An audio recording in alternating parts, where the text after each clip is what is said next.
இந்த உண்மை விளக்கம் என்கின்ற ஞானசாஸ்திர வகுப்பில் நாம் சென்ற அமர்வு இந்த நூலை பற்றிய அறிமுக செய்திகளை எல்லாம் விரிவாக பார்த்தோம். இன்றைக்கு ஒரு அரை மணி நேரம் சென்ற வகுப்பு பேசியிருந்தோம். இன்றைக்கு இந்த நூலினுடைய முதல் பாடல் பாயிரப்பாடல் காப்புச்செய்யில் என்று சொல்லக்கூடிய அந்த பாடலை இன்றைக்கு நாம் சிந்திக்க இருக்கிறோம். உங்கள்ட்டலாம் புக் இருக்குங்களா? வச்சுருக்கீங்களா புக்கு? சரி, இல்லை இந்த புக்கு கொடுங்க அவங்கள்ட்ட. இல்லை உண்மை விளக்கம் எடுத்து கொடுங்க.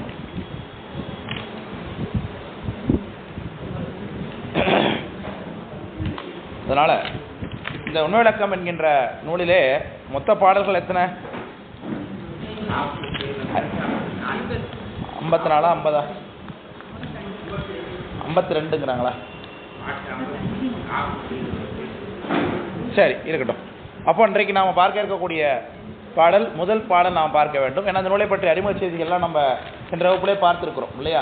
இந்த முதல் பாடல் என்பது காப்புச்செய்யில் என்று சொல்லப்படும். எப்பொழுதுமே காப்புச்செய்யில் என்பது விநாயக பெருமானை துதித்து பாடுவது. நாம் எல்லா செயல்களும் படிக்கிறோம். அதில் நம்ம இந்த காப்புச்செய்யில் நடக்கலை, பாட்டு எந்த பாட்டும் தொடங்கலை, இது இன்ட்ரோ மட்டும்தான் செஞ்சுட்டு போயிருக்கேன். அதனால் இந்த முதல் பாடலில் விநாயக பெருமானை துதிக்கிறார்கள். நம்முடைய பரமாச்சாரியர்கள் நமக்கு நூலருளி செய்த சைவ சமயத்தில் சாஸ்திரங்கள் தோத்திரங்களை அருளி செய்திருக்கக்கூடிய தேவாரத்தை நம்முடைய ஞானசம்பந்த பெருமானார் முதல்ல பாடுகின்றார். எடுத்த உடனே தோடுடைய செவியன் என்று விநாயக பெருமானை சிவபெருமானை துதித்து தான் பாடுகிறாரே தவிர்த்து விநாயக பெருமானை துதித்து அங்கே பாடவில்லை. சரிதானே? இப்போ ஒருவேளை அந்த காலத்தில் விநாயகர் வழிபாடு இல்லை போல இருக்குது, அதனால தான் அவர் விநாயகரை முதல்ல துதிக்கலையோ அப்படிங்கிறலாம் நம்ம எண்ணாத அளவுக்கு ஞானசம்பந்த பெருமான் பல்வேறு பாடல்களை விநாயக பெருமானை குறித்து அருளியிருக்கிறதை நம்ம பார்க்கிறோம். பல இடங்களில் பிடி அதன் உருவுமை குலமிகு கரியது என்று சொல்லியிருக்கிறார் பார்க்குறோம். அப்பர் சுவாமிகள் பலபல காமத்தராகி பதக்கழ்வார் வனத்துள்ளே களமலக்கெட்டு திரியும் கடிகணபதி எனும் களிறு பழமேந்து இறந்து சுடரும் வான்கைலாய மலையும் நலமார் கெடில புனலும் முறையார் ஒருவர் தமரனாம் அஞ்சுவது யாதொன்றும் இல்லை அஞ்ச வருவதும் இல்லை என்னெல்லாம் பாடுகிறார்கள். சுந்தரமூர்த்தி சுவாமி எல்லாருமே விநாயகப் பெருமானை பற்றி பாடியிருக்கிறார்கள். ஆனாலும் பல நூல்களில் நம்முடைய ஞான நூல்கள் ஆகிய தேவாரங்கள் எல்லாம் பார்த்தீங்கன்னா நமக்கு விநாயகர் துதி முதல்ல அமைக்கப்படவில்லை. ஏன்னா அவங்க அந்த இடத்துல அது தோன்றிய இடத்துல பாடப்பட்டது. ஒரு ஒரு ஒரு குறிக்கோளோட இப்படித்தான் இத்தனை பாட்டு தான் நாங்கள் பாட போகிறோம், இந்த கருத்துக்களை மட்டும்தான் அதில் பேச போகிறோம் அப்படின்லாம் ஒரு வகை அமைத்து கொண்டெல்லாம் தேவாரம் பாடப்படவில்லை இல்லையா? பாடேன்னு ஆரம்பித்தாங்க, அவங்க பாட்டுக்கு பாட ஆரம்பிச்சிட்டாங்க. ஞானசம்பந்தரை நிற்கிறது யாருக்கும் உனக்கு இந்த பால் கொடுத்ததுன்னு அவங்க அப்பா கேட்டார். கேட்ட மாத்திரத்தினே இவர் பாட்டுக்கு பாட ஆரம்பிச்சிட்டார். ஏன்னா பால் கொடுத்ததுனால இந்த பாலுடைய ஞானமே அவருக்கு செயல்பட ஆரம்பிச்சுட்டு ஊமையிலா கலைஞானம் உணர்வறிய மெய்ஞானம் தவமுதல் சம்பந்தர் தாம் உணர்ந்தார் அந்நிலையில் என்று காட்டியிருக்கிறார்கள். அதனால் அந்த அந்த அப்படி தொடங்கி பாடப்பட்டது. அது இந்த இத்தனை பாட்டு தான் பாட போகிறார், இதெல்லாம் செய்ய போகிறான்னு நாங்கள் ஒன்றும் ஒரு தொடக்கம் இல்லை. அப்பர் சாமியையும் பார்த்து பாடுனாரு, அவர் பாட்டுக்கு கூட்டுறோம் நான் யுட்ராய் நான் வரணும் ஆரம்பிச்சிட்டாரு. இவரையும் பாடினார், ஒரு பாடு பித்தா பெரை சொல்லி ஆரம்பிச்சிட்டாரு. மணிவாசகர்மன் கதை நமக்கு தெரியும், அவர் பாட்டுக்கு ஆரம்பித்தார் பாடுறதுக்கு. இவர்கள் எல்லாம் விநாயகரை குறித்திருக்கிறார்கள். ஆனாலும் விநாயகர் காப்பு முதலிலே இல்லை இவர்களில். ஆனால் சாஸ்திரம் அப்படி இல்லை. சாஸ்திரம் பாருங்க, இப்போ விநாயக பெருமானை துதிச்சு தான் எல்லா சாஸ்திரமும் தொடங்குகிறது. நம்முடைய சிவஞான போதத்திலே கல்லால் மலை நிழல் வில்லார் அருளிய பொல்லார் இணைமலர் நல்லார் புனைவரே என்று நமக்கு சிவஞான போதம் முதல்லையே தொடங்குகிறது. அங்கு மலை வில்லார் அருளிய பொல்லார் என்று சொல்லப்படுகிறார். பொல்லார் என்பது இங்கே விநாயகப் பெருமானை குறிக்கிறது. தானே தோன்றியவர் என்று அர்த்தம். இந்த இடத்துல கொல்லப்படாதவர்னு அர்த்தம் என்று சொல்கிறார்கள். கொள்ளுதல்னா ஒளி, தானா தோன்றியவர். விநாயகப் பெருமானும் நமக்கு சுவாமியும் ஒன்று தான், ரெண்டும் சிவருமானும் விநாயகப் பெருமானெலாம் ஒன்று தான். நம்ம அதெல்லாம் பிரித்து பார்க்கக்கூடாது, அதிகார வடிவங்கள் இதெல்லாம். அதனால் சரி சார், அப்போது தேவார ஆசிரியர்கள் இலக்கியம் பண்ணும்பொழுது அவங்க விநாயகப் பெருமானை துதிக்கவில்லை. ஆனால் சாஸ்திர ஆசிரியர்கள் சாஸ்திரம் பண்ணும்பொழுது மட்டும் விநாயகப் பெருமானை துதிக்கிறார்களே, அப்போ அவங்களோட இவங்களுக்கு ரொம்ப கம்மியான அருளாக்கம் தான் இருக்கும் போல இருக்குது. அதனால தான் விநாயகப் பெருமானை உதவிக்கு அழைக்கிறார்கள்னு அர்த்தமாக்குறீங்களாமான்னா அது அப்படி அல்ல. இதுக்கு விடை சொல்லும் பொழுது சிவஞான சுவாமிகள் முதலியவர்கள்லாம் என்ன சொல்லுகிறார்கள்னா, இவங்க எல்லாருமே சாக்கிரத்தில் அதீதத்தை செய்யக்கூடிய ஞான பரமாச்சாரியார்கள். சாக்கராதீதம் என்ற நான்கானத்து ஒருவன் நாலாயவரன் என்று சொல்லக்கூடிய அந்த சாக்கராதீதம் என்கின்ற அந்த அவஸ்தையில் இவர்கள் எல்லாம் இருக்கக்கூடியவர்கள். எப்பொழுதுமே அவர்களுக்கு ஆணவமலம் மேலீடு என்பது இல்லவே இல்லை. ஆணவமலமே இல்லாதவர்களுக்கு அவர்கள் எடுத்த காரியத்தில் எந்த தடையும் இருக்க போவதில்லை. அப்புறம் ஏன் சார் அவங்களுக்கு தடை பண்ணுறாங்கன்னா, இப்போ நமக்கு இருக்கா இல்லையா ஆணவமலம் இருக்கு. இப்போ நாம் படிக்கிறது நமக்கு படிக்காமல் தடை வருமா இல்லையா? இன்னைக்கு கரங்கு நிறைந்து காட்சியளிக்குது இல்லையா? இன்னொரு 5 வகுப்பு பார்க்கும்போது கழிச்சு பார்க்கும்போது இதுமாரி இறங்கு நிறைந்து இருக்குமானா தெரியாது இல்லையா? அன்றைக்கி தான் நமக்கு ஒரு கல்யாணம் இருக்கும், ஒரு காது குத்தி இருக்கும், ஒரு விசேஷம் வச்சுருப்பாங்க, போயிருப்பாங்க, எதாவது நடந்திருக்கும். ஸோ நம்ம அந்த நூல் படிப்பதற்கு ஒரு தடை வருகிறது, நம்ம வந்து படிப்பது. ஸோ நம்முடைய ஆணவமலை மேலிட்டினாலே நமக்கு தடை வந்துடக்கூடாது என்பதற்காக விநாயகர் பெருமானை துதிக்க வேண்டும், படிக்கிற நமக்கு. இரண்டாவது, எது செய்தாலும் மரபு பற்றி செய்ய வேண்டும் என்ற காரணத்தினால விநாயகர் பெருமானை துதித்திருக்கிறார்கள் என்று சொல்கிறார். சரிதானே? அதனால் காப்பு என்பது முதல்ல விநாயகர் பெருமானை துதி தான் ஆரம்பிக்கப்பட வேண்டும். திரும்பவும் துதி, இப்போ சிவபிரகாசத்தை எடுத்து கொண்டீர்களானால் தொடக்கத்தில் விநாயகர் பெருமானை துதித்து ஆரம்பிச்சிருப்பாங்க, ஆனாலும் திரும்பவும் விநாயகர் பெருமானை துதிச்சிருப்பாங்க. ஸோ அங்கே ஆன்மார்த்த மூர்த்தி ஆகிய தில்லை சிதம்பரத்தில் இருக்கக்கூடிய விநாயகர், புக்குரி விநாயகரை சரியாக துதிச்சிருப்பார். காப்பு செயல்கின்ற அளவில் முதல் பாடலாகவும் துதிச்சிருப்பார். இங்கே அப்படி தனித்தனி துதியெல்லாம் இல்லை, ஒரே துதி தான், அது விநாயகர் பெருமானுக்காக அமைந்திருக்கிறது. விளக்கம் புரியுதுங்களா? ஸோ அது என்ன பாட்டு என்பதை நாம் பார்க்க இருக்கிறோம். வன்மை தரும் ஆகம நூல் வைத்த பொருள் வழுவா உண்மை விளக்கம் உரை செய்ய தின்மதம் சேரந்தி நிறத்து தந்தி முகத் தொந்தி வயிற்று ஐங்கரனை பந்தமர முந்தியுள் வைப்பாம் என்று சொல்லுகிறார். பாட்டு சரியா இருக்கு இல்லையா? வன்மை தரும் ஆகம நூல் வைத்த பொருள் வழுவா உண்மை விளக்கம். இந்த நூல் என்ன நூல்னு சொல்லுகிறார். இந்த நூலுடைய பெயர் என்ன? முதல்ல உண்மை விளக்கம். இந்த உண்மை விளக்கத்துடைய உள்பொருள் என்ன சார்? அதில் என்ன பேசப்பட்டிருக்கிறது? ஆகமத்தில் என்ன பேசப்பட்டிருக்கிறதோ அந்த பொருளை தான் இங்கே பேச போகிறாங்கன்னு சொல்லுகிறார். முதல்ல கிடைக்கிறார் சார். ஆகமான எப்படிப்பட்டது சார்? வன்மை தரும் ஆகமம் அப்படின்னா வளத்தை தரக்கூடியதாக ஆகமம்னு அர்த்தம். வன்மை என்பது இந்த இடத்துல அந்த இடத்துல டன்னகரம் போட்டிருக்காங்க. டன்னகரம்னா என்னது? 3 சொல்லி நகரம். ஏன் ட ந அப்படி தான் நமக்கு இருக்குது. ரன்னகரம்னா 2 சொல்லி நகரம். சரிதானே? வன்மை என்பது இந்த இடத்துல வளத்தை குறிக்குது. அதே ரன்னகரம் போட்டிருந்தாங்க 2 சொல்லி நகரம்னா உறுதி, வன்மை, அந்த உறுதியை குறிக்கும். வன் தொண்டர்னு சொல்கிறோம் இல்லையா, அது மாதிரி. அப்போ வளத்தை தரக்கூடியதாக ஆகும். என்ன வளத்தை தருகிறது? ஞான வளம். Right, very good. என்ன சார்? ஏன்னா நமக்கு முயற்சி இல்லாமலே நமக்கு வளத்தை கொடுக்கக்கூடியது இது. என்ன சார் முயற்சி இல்லை சார்? நம்மகிட்ட 2 பிரமாணங்கள் இருக்கிறது. ஒன்று முதல் பிரமாணம் அல்லது பொது பிரமாணமாகிய வேதம். 2வது ஆகமம், அது சிறப்பு பிரமாணம் என்று சொல்லுகின்றோம். வேதத்தில் இறைவன் பிரம்மமாக இருக்கிறார் அப்படின்னு சொல்லப்பட்டிருக்கு. அந்த இறைவன் சிவபெருமான் தான் அப்படின்னு சொல்றது யாரு? ஆகமம். அதனால வேதத்தில் சிவபெருமான் தான் கடவுள்னு சொல்லப்படலை, கடவுள் இருக்காருன்னு சொல்லப்பட்டிருக்கு வேதங்கள்ல. அது ஆராய்ச்சியா இருக்கு. உள்ளபடியே கடவுள் மட்டும்தான் இருக்காரா, இல்லை உயிர்களும் இருக்கா, உயிர்களும் கடவுளும் சேர்ந்து இருக்காங்களா, அல்ல உயிர்கள் போல தோன்றுவது கடவுளா, அல்ல கடவுள் போல தோன்றுவது உயிரா, இப்படின்னு பல டிஸ்கஷன்ஸ் உலக வேதத்தில் இருக்கு இல்லையா?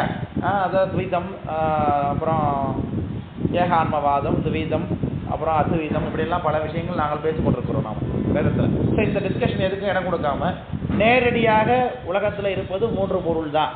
அது பதி, பசு, பாசம் என்கின்ற 3 பொருள் தான். இறைவன் இருக்கிறார், உயிர்கள் இருக்கு, ஆணவமலம் இருக்கிறது, 3 தான் இருக்கிறார்.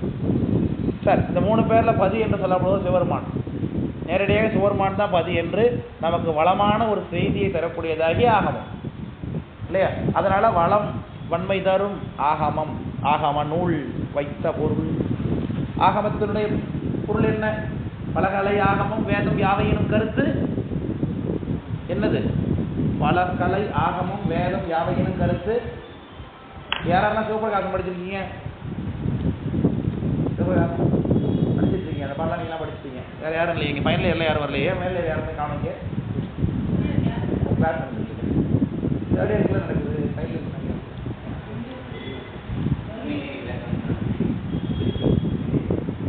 கீழே யாரும் கூட்டம் இல்லைன்னு உட்காந்துருக்காங்க போட்டு. தேர்ட் இயரில் ஒரு ஆள் தான் வந்திருக்காங்க. எல்லாம் அங்கே கம்பெனி கொடுக்க போயிருக்காங்க நினைக்கிறேன் ஃபைனல் இயர். அதனால பலகலை ஆகமும் யாவையினும் கருத்து, வேதம் ஆகமும் யாவையினும் கருத்து, பதிபசு பாசம் தெரித்தல். எல்லா நூல்களும் எதற்கு வந்தது? பதிபசு பாசம் சொல்வதற்கு வந்தது. அப்புறம் வேத நூல், சைவ நூல் என்று 2 நூல், வேறுரைக்கும் நூல்கள், இவற்றின் விரிநூல்கள் அப்படின்னு சித்தியார் பேசுகிறது. அதனால எல்லாமே எதை பற்றி பேசுகிறது? கடைசியில் பதிபசு பாசம் என்கின்ற முப்பொருள் உண்மையை தான் பேசுகிறது. அதனால அந்த முப்பொருள் உண்மையை நேரடியாக நமக்கு விளக்கக்கூடிய நூல் ஆகமம். அது வன்மை தரு ஆகம நூல் சொல்கிறார். சரி, அந்த ஆகமத்தில் உள்ள விஷயத்தை வழுவாமல் சொல்ல வேண்டும். ஏன்னா ஆகமத்தை பின்பற்றி கொண்டு பல்வேறு முக்தி முத்தி கொள்கையை கொள்ளக்கூடியவர்கள் இருக்கிறார்கள். அவர்களுக்கு அகச்சமயத்தினர்னு பேர். சிவருமானை தான் கும்பிடுவாங்க. நம்மளை போல திருநீர் பூசிப்பாங்க, உத்ராட்சம் தெரிந்து கொள்வார்கள், நம்மளை போலவே கோயிலுக்கு வருவாங்க, தேவாரம் போடுவாங்க, திருவாசகம் போடுவாங்க, எல்லாம் பண்ணுவாங்க. ஆனால் நம்ம சொல்லக்கூடிய சுத்தாத்வைத முத்தி கொள்கையில் வரமாட்டாங்க, அதை பற்றி பேச மாட்டாங்க. அவங்க வேறு ஏதோ பேசி கொண்டிருப்பாங்க. பைரவடியார்கள்லாம் இருக்கிறாங்க, நீங்கள் ஃபேஸ்புக்கிலலாம் பார்க்கலாம். அப்புறம் இன்றைக்கே நம்ம பார்க்க வாழ்தலை வழிபாடுன்னு ஒரு தரப்பு இருக்குது இல்லையா? அவங்க எதை வேணாலும் செய்து கொள்ளலாம் வாழ்வில், சிவருமான் எல்லாவற்றையும் நமக்கு கொடுப்பார் என்று நமக்கு அவங்க அப்படித்தான், நீ ஒன்றும் கட்டுப்பாடெல்லாம் இருக்க வேண்டியதில்லை, அப்படிலாம் இருக்க வேண்டியதில்லை, அப்படிலாம் இருக்க வேண்டியதில்லை என்று சொல்லுகிறார்கள். பைரவர் தான் தலைவர் கடவுள் அப்படி சொல்லி பைரவாடியார் இருக்கிறாங்க, அவங்களோட இருக்கிறாங்க, அவங்கெல்லாம் வேற கூட்டாக வேற இருக்கிறார்கள் பார்க்கிறோம். அதனால சுத்தாத்வைத சைவ சித்தாந்தம் அதுதான் ஆகமத்தில் சொல்லப்படுது. ஸோ அதனால வைரவரை பற்றி ஆகமத்தில் பேசலையானா அவன் பேசப்பட்டிருக்கு. மாவீரத கோலத்தை பற்றி ஆகமத்தில் பேசலையானா பேசப்பட்டிருக்கு. சார் அகோரிகளுடைய அந்த காலாமுக சைவத்தை பற்றி ஆகமத்தில் பேசலையானா பேசப்பட்டிருக்கு. எல்லாமே இருக்கு. ஆனால் எல்லாவற்றினுடைய பொழிந்த சாரம் நிச்சயமாக என்னது? அந்த சுத்த அத்விதமாகிய அந்த கொள்கை தான் என்பதை புரிந்து கொள்ளாமல் அதற்குரிய விளக்கமாகிய 11 பசுக்கள் பல, ஆணவம் கர்மம் மாய என்கின்ற 3 மலங்கள் இருக்கிறது. இதை பற்றியெல்லாம் விரிவாக அறிவு இல்லாமல் சிவருமான் கடவுள் அந்த அளவில் மட்டும் ஒன்றுபட்டு கொண்டு பல்வேறு கொள்கை வேறுபாடுகளே இருக்கிறவங்க யாரு? அகச்சமயத்தவர். ஸோ அப்போ அவங்களும் பிரமாணமாக எதை தான் காண்பிக்கிறாங்க? அவங்களுக்கு ஆகமத்தை தான் காண்பிக்கிறாங்க. இப்போ ஆகமத்தில் படித்தோன்னா அது சரியாக படிக்கணும், சரிதானே? ஒரே சட்ட புத்தகம் தான், ஒரே சட்ட புத்தகத்தை வைத்து கொண்டு தான் ஒரு தரப்பு செய்தது நல்லதுன்னு வாதாடுது, ஒரு தரப்பு செய்தது குற்றமில்லைன்னு வாதாடுகிறது. பார்க்குறோமா இல்லையா? ஒரே சட்ட புத்தகம் 2 பேரும் தனித்தனி சட்டமா? இல்லை, ஒரே சட்டம் தான். அப்போ புத்தகத்தை எப்படி யார் அணுகுகிறார்கள் என்பது தானே அறிஞர் அண்ணா சொன்னார்னு சொல்கிறாங்களே, சட்டம் ஒரு இருட்டறை, இதில் வக்கீலின் வாதம் ஒரு விளக்கோலின்னு. ஆமாம், உண்மைதான். சட்டம் என்ன இருக்குது, சட்டத்தில் என்ன இருக்குன்னு தெரியாத வரைக்கும் சட்டம் நமக்கு உதவியாகவே வராது. அதனால தான் வக்கீலை வச்சுக்க வேண்டும்னு சொல்லுகிறார்கள்.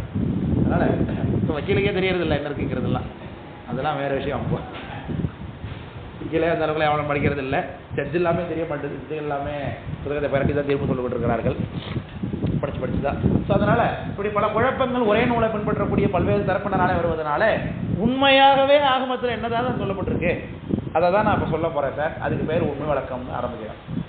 விளக்கம் புரியுதா? பொருள் வைத்த பொருள் வழுவானா கீழ் மாறிடாம, வழுக்கிறதுன்னு அர்த்தம் சரிஞ்சு கீழே விழுந்துடுறதுன்னு அர்த்தம். உண்மை விளக்கம் உரை செய்வதற்காக அப்படி இப்போ யாரோ ஒருத்தர் ஹெல்ப் பண்ணணும்னு கேட்க போறாரு. ஆகமத்தில் உள்ள விஷயங்களை உண்மை விளக்கம் என்கின்ற பெயரில் நான் சொல்ல போகிறேன். அதை சொல்வதற்காக எனக்கு ஒருத்தர் உதவி பண்ணணும் சார். அவர் யார் அப்படின்னு சொல்ல போறார். அவர் எப்படி இருப்பார்? தின் மதம் சேர். தின் மதம், திண்மை என்பது வலிமையை குறிக்கிறது. திணி நீளம் பிளந்தும் காணா சேவடி பரவி வெந்நீர் அணிகளாத அவரை கண்டால் அம்மனா அஞ்சு மாறேன்னார். அதான் திணி நீளம், திணித்து கொண்டு நிலம் இருக்குல்ல, மண் எப்படி இருக்கு? திணிச்சு கொண்டு அழுத்தமா இருக்குல்ல, தோண்டி தான் எடுக்க வேண்டியதா இருக்கு, திணிச்சுக்கிட்டு இருக்கு. அதான் திணி. திணிலாம் வன்மையா இருக்கு, வளமையா இருக்கு. பதம், இந்த இடத்துல மதம் திணிக்கு கிடையாது. சுவாமி விநாயக பெருமான் வலிமுடையவர் அப்படிங்கிற அர்த்தத்தில் திண்மை பொருந்தியவராக மதம் பொருந்தியவராக இருக்கக்கூடியவர். விநாயக பெருமானுக்கு மதம் இருக்குமா? அவர் கடவுள் தானே. கடவுளுக்கு எப்படி சார் மதம் வரும் அப்படின்னா, அவர் யானைமுக கடவுளாக இருக்கிறார். யானைமுக கடவுளாக என்பதனால யானையினுடைய பண்பு அவருக்கு ஏற்றி சொல்லப்படுகிறது. யானைக்கு மதம் உண்டு இல்லையா? அதனால அவருக்கும் மதம் உண்டு. இப்போ யானையா சார் மதம் பிடிக்குது? ஸோ அதுக்கு மேட்டிங் பீரியட் வரும்பொழுது அதுக்கு மதம் பிடிக்கும் யானைக்கு. ஸோ அப்போது அதுக்கு கண்ண மதம், கபோல மதம், பீஜ மதம் என்று சொல்லக்கூடிய 3 வகை மதம் நீர் வழியும் யானைக்கு. அதனுடைய கன்னத்திலிருந்தும் கபோத பகுதியிலிருந்தும் பீஜ பகுதியிலிருந்தும் மத நீர் வழியும் யானைக்கு. ஸோ அப்போ அது தாறுமாறாக செயல்படும். அப்போ அந்த யானை போல தான் இவர் இருக்கார். ஸோ அதனால் இவருக்கும் அதே மாதிரி யானை மதம் உண்டா சார்னா, மதம் போல இவர்கிட்ட அந்த யானைக்கு வழியக்கூடியதாகிய 3 மதம் போல இவர்கிட்ட வேறு 3 வழிகிறது. அது இச்சாசக்தி, கிரியாசக்தி, ஞானசக்தி என்றதாக சொல்கிறார். விநாயக பெருமானுக்கு மதம் என்னது? இச்சாசக்தி, கிரியாசக்தி, ஞானசக்தி அவரிடத்திலிருந்து எப்பொழுதும் புறப்பட்டு கொண்டே இருக்கிறது. அதனால தான் அவர் மதத்தோடு ஒப்பிடுகிறார்கள். இவர் முழுமையான யானையா? இல்லை இல்லையா? இவர் ஒரு முகம் மட்டும்தான் அவருக்கு யானை. உடம்பு தேவ உடம்பு, தோள்கள்லாம் தேவத்தோல் அவருக்கு. தேவர்களுக்கு போல 4 தோல் இருக்கு அவருக்கு. முகம் மட்டும் விலங்கு போல இருக்கு, இது தேவர்களை போல இருக்குது. இந்த நெஞ்சுக்கு கீழே மனுஷனை போல இருக்கு, தொந்தி இருக்கு. அது யாருடைய பண்பு? அது மனுஷனுக்கு நமக்கு வந்து அதிகம் மனுஷங்கள்டே பார்க்கறதுனால நமக்கு மனுஷனை முடி போட்டோம். கணங்கள் வெரி குட். பூத கணங்கள், பூதங்களை பூத வடிவம் உடையவர். அதுக்கு கீழே பூதம் இருக்குது மாதிரி இருக்கும். பூதத்தை பார்த்தீங்கன்னா இந்த கோயில் மேலே உட்காந்துருக்காங்கல்ல, அதெல்லாம் அவ்வளோ பார்த்து வயிற்று வச்சுட்டு உட்காந்துருக்கீங்களா, காலு சின்னோண்டு இருக்கும், வயிறு பெருசாக. விநாயகர் பெருமான் எப்படி இருக்கும் பார்த்தீங்கன்னா, நிற்கிற போஸ்டர் பார்க்கணும், உட்காந்துருக்கிறது பார்த்தாலும் அப்படி தர கால் மட்டும் சின்னோண்டு இருக்கும். இவ்வளோ பெரிய வயிறு உள்ளவருக்கு இந்த காலால் எப்படி தாங்குறாரு தெரியல நமக்கு, நம்ம சொல்கிறாப்புல இருக்கும். அந்த வயிற்றில் ஒட்டி வச்சிருக்கிறப்பல தான் காலை இருக்கும் பார்த்தீங்கன்னா, உட்காந்துருக்க போஸ்டராக இருந்தாலும் நிற்கிற போஸ்டராக இருந்தாலும். அதனால் ஒரு 3 வடிவம் கலந்தவராக இருக்கிறார். முகம் யானை வடிவமாகவும், தோல் நெஞ்செல்லாம் தேவ வடிவத்திலையும், இந்த வயிற்றுக்கு கீழ் உள்ள பகுதியெல்லாம் பூத வடிவமாகவும் இருக்கிறது. குரல் பூதங்களுடைய தன்மையோடு இருக்கிறார். அதெல்லாம் முழுமையான ஒரு யானைன்னு சொல்ல முடியாது. ஆனாலும் எஞ்சான் உடம்பிற்கு சிரசே பிரதானம். அதனால அவர் வடிவம்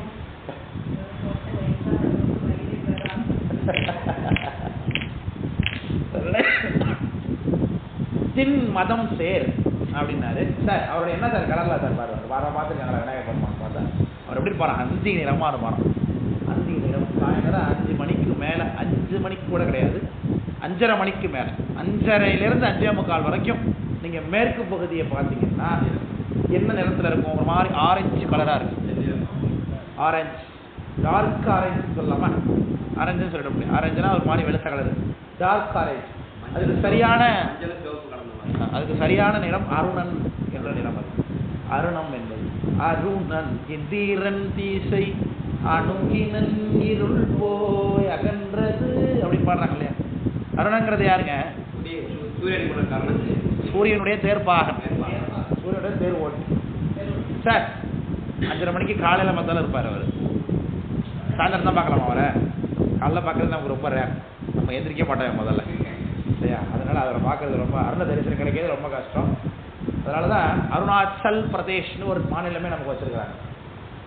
இந்தியாவுக்குள்ள பாரத தேசத்துக்குள்ள முதல்ல சூரியனுடைய கதிர்கள் படுற இடம் அதுதான், அருணாச்சல் பிரதேஷ்னு. அதனால தான் பேர் அருணாச்சலம்னு அந்த மலைக்கு பேர். நம்மகிட்ட ஒரு அருணாச்சலம் இருக்கு. இவருக்கு ஏன் சார் அருணாச்சலம்னு பேரு, இவர் நெருப்பு வடிவ முடியா இருக்கிறார். அதனால இவர் நெருப்போடைய கலர் அருண கலர் தான். நெருப்போடைய நிறம் என்னது, அருணக்கலர். அதே மாதிரி சூரியனுடைய தோற்றத்துக்கு முன்னாடி இருக்கக்கூடிய இந்த கலர் பேர் என்ன, அருணம், அருண கலர் தான். அந்த டார்க் ஆரஞ்சுன்னு சொல்றோம்ல அந்த கலர். நமக்கு முதல்ல இந்தியாவுக்குள்ள சூரிய உதயம் நடக்கக்கூடிய கிராமத்துக்கு பேர் தெரியுமா, அது பேர் டாங்க்னு பேர். டாங், இந்த வில்லேஜ் பேர் டாங். அருணாச்சல பிரதேசத்தில் இருக்கக்கூடிய டாங் அப்படிங்கிற வில்லேஜ் காலையில் 3 மணிக்கு, நமக்கு இங்கே 6 மணி இருக்கு, அவ்வளோ இருக்கும். நமக்கு 6 மணிக்கு பொழுது விடிச்சு இல்லையா, 6 மணிக்கு பலன்னு பொழுது விடிப்பாரு. அது மாதிரி அவங்களுக்கு எப்படி இருக்கும், காலையில் 3 மணிக்கு இருக்கும். அப்போ சாயந்தரம் 3 மணிக்கு அவங்களுக்கு இருட்டாயிடும் அவங்களுக்கு. இதனால தான் சொன்னால் டே டைம் சேவர் டைம் அப்படின்னு. டே டைம் சேவர்னு ஒரு கால்குலேஷன் உண்டு இந்த மாதிரியான பகுதிகள் எல்லாம். இப்போ கவர்மெண்ட்லாம் பார்த்தீங்கன்னா என்ன பண்ணுவாங்கன்னாக்கா, பகல் பொழுது சேமிப்பு நேரம்னு வச்சுருப்பாங்க. இப்போ சித்திரை மாதம் வைகை, இப்போ பிறந்துச்சுல மாசி சித்திரை வைகாசி இதெல்லாம் பார்த்தீங்கன்னா காலையில் 5:30 மணிக்கெலாம் பொழுது பலன்னு விடுச்சிடும். 7 மணிக்கெல்லாமே வெயில் நல்லா தக்கன்னு அடிக்க ஆரம்பிச்சிடும். அதே மாதிரி 6 மணி வரைக்கும் பொழுது போகாது. 6:30 மணி வரைக்கும் சூரியன் வெளிச்சம் இருந்து கொண்டு இருக்கும். ஸோ அப்போ டே டைம் நமக்கு இப்போ அதிகமாக இருக்குது. அதனால வேலை அதிகமாக செய்யலாம் இல்லையா, செய்யலாமா செய்யக்கூடாதா, பொழுது இருக்க வர வரைக்கும் செய்யக்கூடிய வேலைகள் நல்லா செய்யலாமா செய்யக்கூடாது. அப்போ சார் 5:30 மணிக்கே பொழுது விடிச்சுட்டு ஆனால் 10 மணிக்கு தான் நான் வேலைக்கு வருவேன்னா அது எவ்வளோ பெரிய லாஸ். அது ஒரு கொத்தனார் வேலை இருக்குது, அவர் எத்தனை பொழுது விடிஞ்சாதான் வேலை செய்ய முடியும். அவர் 10:30 மணிக்கு தான் வருவார்னா எவ்வளோ டைம் லாஸ் இருக்கும் நமக்கு, ஆள் பலம் குறைவு தானே. ஸோ அதனால் அப்போ என்ன பண்ணுவாங்க, டே டைம் அதிகமாக இருக்கிற நேரத்தில் அந்த ஒர்க்கிங் டைம் பீரியடை இன்க்ரீஸ் பண்ணிப்பாங்க. அதே மாதிரி டே டைம் கம்மியாக இருக்கிற டைமில் ஒர்க்கிங் பீரியட் கம்மியாகிடும். இதுக்கு அது என்ன ஆகிடும், ஈக்குவல் ஆகிடும். இது மாதிரி சில அரசாங்கங்கள்ல அப்படிலாம் உண்டு. நம்ம நாட்டிலையும் இப்போ இங்கிலீஷ் பீரியட்லாம் இந்த மாதிரிலாம் வச்சுருந்தாங்க. இப்போ அது மாதிரிலாம் இல்லை. எல்லாருக்கும் சீரான 12 மணி நேரம் வேலையா, 8 மணி நேரம் 12 மணி நேரம் ஆக்குறாங்களா இடையில. ஏதோ 2 இருக்கா, 8 உண்டு 12 உண்டா.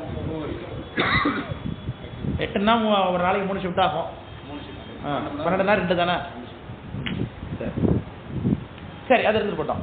அப்போ அந்த 3 மணிக்கு அவங்க டாங்கில் வந்து 3 மணிக்கெல்லாம் 6 மணி போல இருக்கும் அவங்களுக்கு, சீக்கிரம் முடிஞ்சு போகும். புரியுதுங்களா. அதனால தான் முதல்ல சூரிய இங்கே தான் உள்ளே வராது நமக்கு.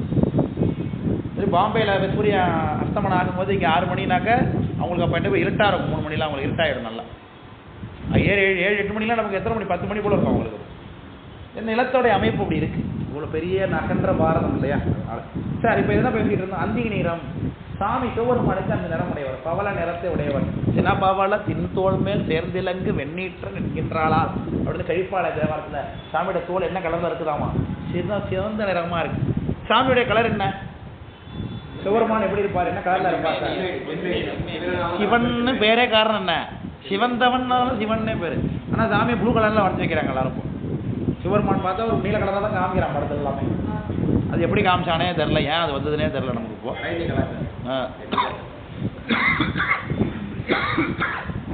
ஆமாம், வட இந்தியா கலாச்சாரம். வட இந்தியாலே அப்படி இருக்கான்னு தெரியல. ஒருவேளை அவங்களோட சாஸ்திரங்கள்லையும் அப்படி எப்படி இருக்க வாய்ப்பு இல்லையா? வேத புராணங்கள் இருக்கிறத தான் அவங்களும் பின்பற்றுவோம். எவனோ உள்புகுத்திட்டான், அது அவ்வளோதான். சிவந்த நிறம் தான் சிவபெருமானுக்கு கூடியது. அது எப்படி இருப்பாரா சாமி பார்க்கறதுக்கு? சாமியோட தோல் ஒரு பகுதி எடுத்து பார்க்கணும். அது எப்படி இருக்கும்னு சொல்லுறாரு நம்முடைய மணியாசிரியர். செந்தழல் பூரை திரு மேனியும் காட்டி திருப்பெருந்தூரை ஊரை கோயிலும் காட்டினர். எப்படி இருக்கா மேனி? செந்தழல் புரை திருமேனினர். அப்படி இந்த கங்கு, நெருப்பு கங்கு இருக்கு பாருங்க. ஒரு கருவக்கட்டையை போட்டு கல்யாண அடுப்புல எரிக்கவங்க. கல்யாணம் பண்ற அடுப்புல, கல்யாணம் பண்ற வீட்டில் நடக்குதுன்னா இந்த பெரிய அடுப்புல ஒரு கருவக்கட்டை எரிஞ்சதுன்னா அந்த கருவக்கட்டில இருந்து ஒரு கறி எறும்பு நெருப்பு துண்டு வந்து கிடக்குன்னு. அது பார்க்கறதுக்கு எப்படி தெரியும்? மேலெல்லாம் வெள்ளை கலரா தெரியும். சாம்பல். இந்த சாம்பல் எடுத்து கீழே பார்த்தீங்கன்னா உள்ளுக்குள்ள என்ன கலர் தெரியும்? செக்கச்சவேர். அப்படி இருக்குமா சாமியோட திருமேனி? அப்ப வெள்ளை இருக்கக்கூடிய வெள்ளை என்ன கலரு? அவர் மேல பூசக்கூடிய திருநீர். மேல சாமி திருநீர் பூசிருக்கும் போது திருநீருக்கு இடையிடையே சாமியோட சிவந்த நிறமும் தெரியும். அது சொல்றார், செந்தழல் புரை திருமேனினர் மணிவாச பெருமான். ஸோ அப்போ அந்த நிறம் எங்க அப்பா எப்படி இருக்கா அப்படிதான் நான் இருப்பேன். இப்ப விநாயகர் பெருமானுக்கு அப்பா யாரு? அப்பா என்ன கலர்ல இருப்பாரு அவரு? அதான் அந்தி நிறம். சிவபெருமான நிறம் என்ன? அந்தி நிறம். அப்போ அவர் பையனுக்கு அந்தி நிறம். முருகப்பெருமான் என்ன கலர் அப்போ? சரி, உங்க என்னன்னா இந்த எக்ஸ் ஒய் குரோமோசோம்லாம் இவங்க வீட்டில் எக்ஸ் மட்டும் அதிகமாக போயிட்டு போட்டிருக்கு இல்லையா? அப்பால் வந்து பச்சை கலர் இல்லை. ஆமா, காளி கருப்பு. காளி சிவப்பு இல்ல, காளி கருப்பு. அவங்களுக்கு ஒரு பொண்ணு வேற உண்டு, தெரியும் இல்லையா? சாமிக்கு பொண்ணு உண்டு, தெரியுமா தெரியாதா? என்ன என்ன பொண்ணு?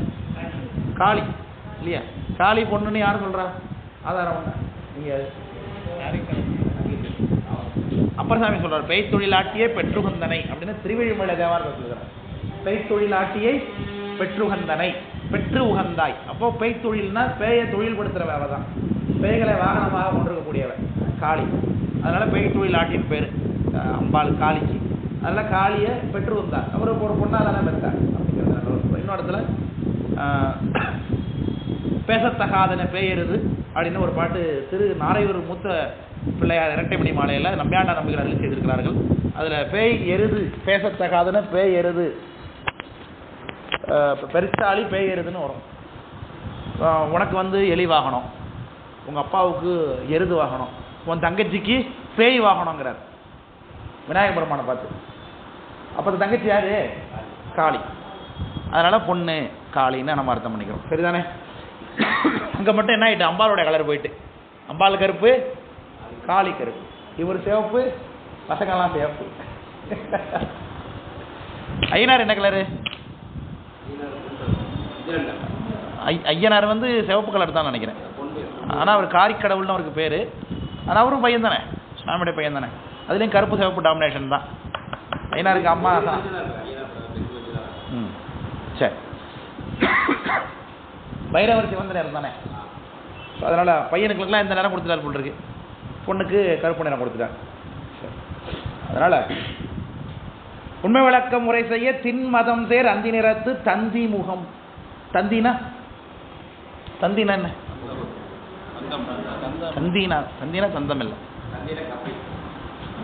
தந்தியா கொடுக்குற, தந்தி கொடுக்குறது. தந்தினா யானைன்னு அர்த்தம். தந்தினா யானை. நம்முடைய தர்மயாதன குருமுதல்வர் யாரு? குருஞானம். அவருக்கு குருநாதர் யாரு? Very good, very good. கமலை ஞானப்பிரகாச பெருமானார். அந்த ஞானப்பிரகாச பரமாச்சாரிய சுவாமிகள் நமக்கு ஒரு புராணம் அருளி செய்திருக்கிறார்கள். அது 2 புராணம். ஒன்று திருமழுவாடி புராணம், இன்னொன்று தந்திவன புராணம்னு பேர். திருமழுவாடி புராணம், இன்னொன்று தந்திவன புராணம். மழுவாடினா மழவாடி, தந்திவனம்னா என்ன? ஒரு யானைக்கால், யானைக்காடு, அதான் ஆனைக்கா. திருவானைக்காவுக்கு தந்திவனம்னு பேர்.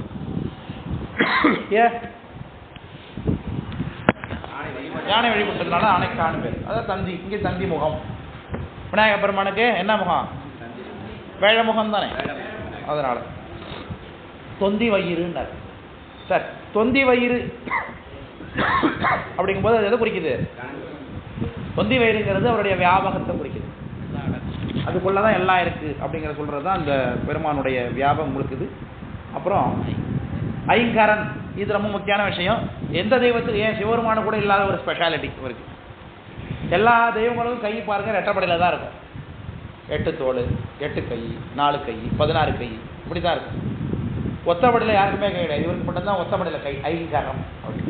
பேரலாம் 2 எதுக்க 1 இருக்கு.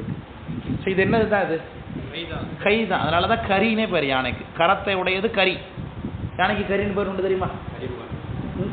கரிங்கிறது கரத்தை உடையதுனாலே கரி. அது அதோட துதிக்கைன்னு தானே சொல்லி கொண்டுறோம். அதை துதிக்கை, துளைக்கை, இதெல்லாம் யானையினுடைய அந்த கைக்குரிய. அதில் 40,000 தசை இருக்குமா. அதில் அது எப்படிலாம் வளைச்சி அது ஒர்க் அவுட் பண்ணுறதுக்கான அதுக்கான ஒத்துழைப்பு கொடுக்கறதுக்கு அதில் 40,000 ஒரு சின்ன ஒரு துணி தைக்கிற ஊசியை போட்டால் கூட யானையால் எடுக்க முடியுமா தரையிலேருந்து.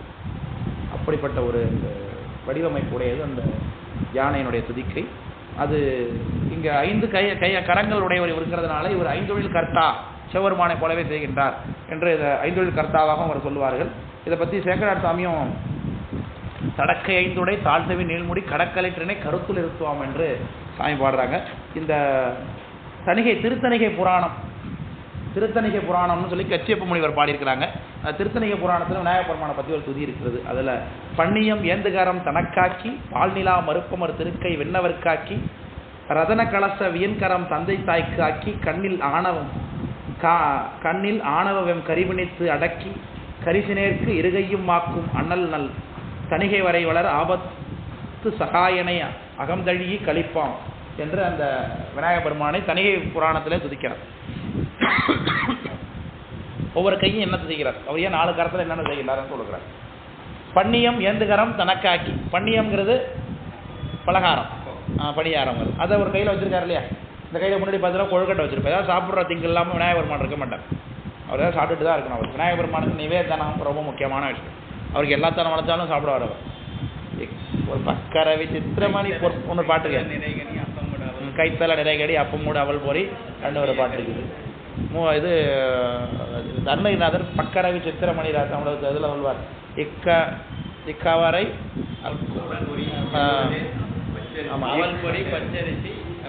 எழுத்துவரை அவள் பொறி இக்கவரைலாம் பாடுவார். அதில் இக்குன்னா கரும்பு எல்லாம் வச்சு சாப்பிடலாம். அவர் கொடுக்கணும் அவருக்கு. கரும்பு, விளாம், அவர் ரொம்ப பிடிச்ச பழங்கள் நாவல் பழம், வெள்ளரி பழம், நாவற்பழம், விளாம்பழம், இதெல்லாம் விநாயகப் பெருமானுக்கு பிடிச்சது. ஏதாவது நிவேதனம் அவருக்கு வச்சு தான் நம்ம கும்பிடுறோம். விநாயகர் சதுர்த்திக்கு கொழுக்கட்டெல்லாம் செஞ்சு சாப்பிட்றோம் இல்லையா. ஸோ அதனால் பண்ணியம் எந்துகரம் தனக்காக்கி, பால்நிலா மறுப்பமர் திருக்கை வெண்ணவர்க்காக்கி. கையில் என்ன வச்சிருக்காரு, அந்த கையில் தந்தம் வச்சிருக்காரு, உடச்ச தந்தத்தை வச்சிருக்காரு இல்லையா. அதுதான் ஒரு கோட்டன் அப்படிம்பாரு. இதை அருணாச்சலாச்சாரியார் ஒரு கோடு. அந்த ஒரு கோடு என்பது தியாக ரூபம். அது சார் ஒருத்தவங்களுக்கு நாம் ஒரு உபகாரம் பண்ணுறதுனால நம்முடைய நிலை அழிஞ்சு போயிருக்குன்னா அது எவ்வளோ பெரிய தியாகம். அது கெலுற்றுப்படியாரா இல்லையா. ஒரு கோட்டை நிறுத்தவியன் பாருங்க. ஒரு கோட்டை நிறுத்தவியன் வந்து கெலுற்றுப்படியார் தானே.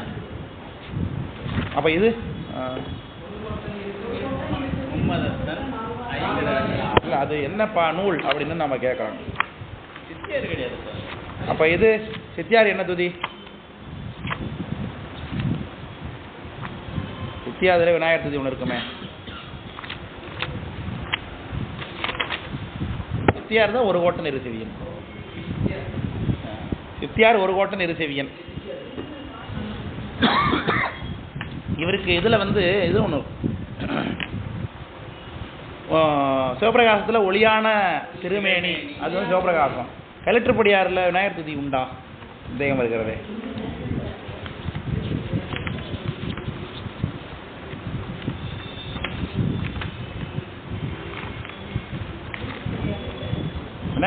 விநாயகர் துதி இல்லையே. அம்மையப்பரே உலகுக்கு அம்மையப்பர் தான் பிறக்கப்பட்டதில். மிருகோட்ட நிறுத்தவியங்கிறது கலெக்டர் பழைய இது சிஆர் என்னது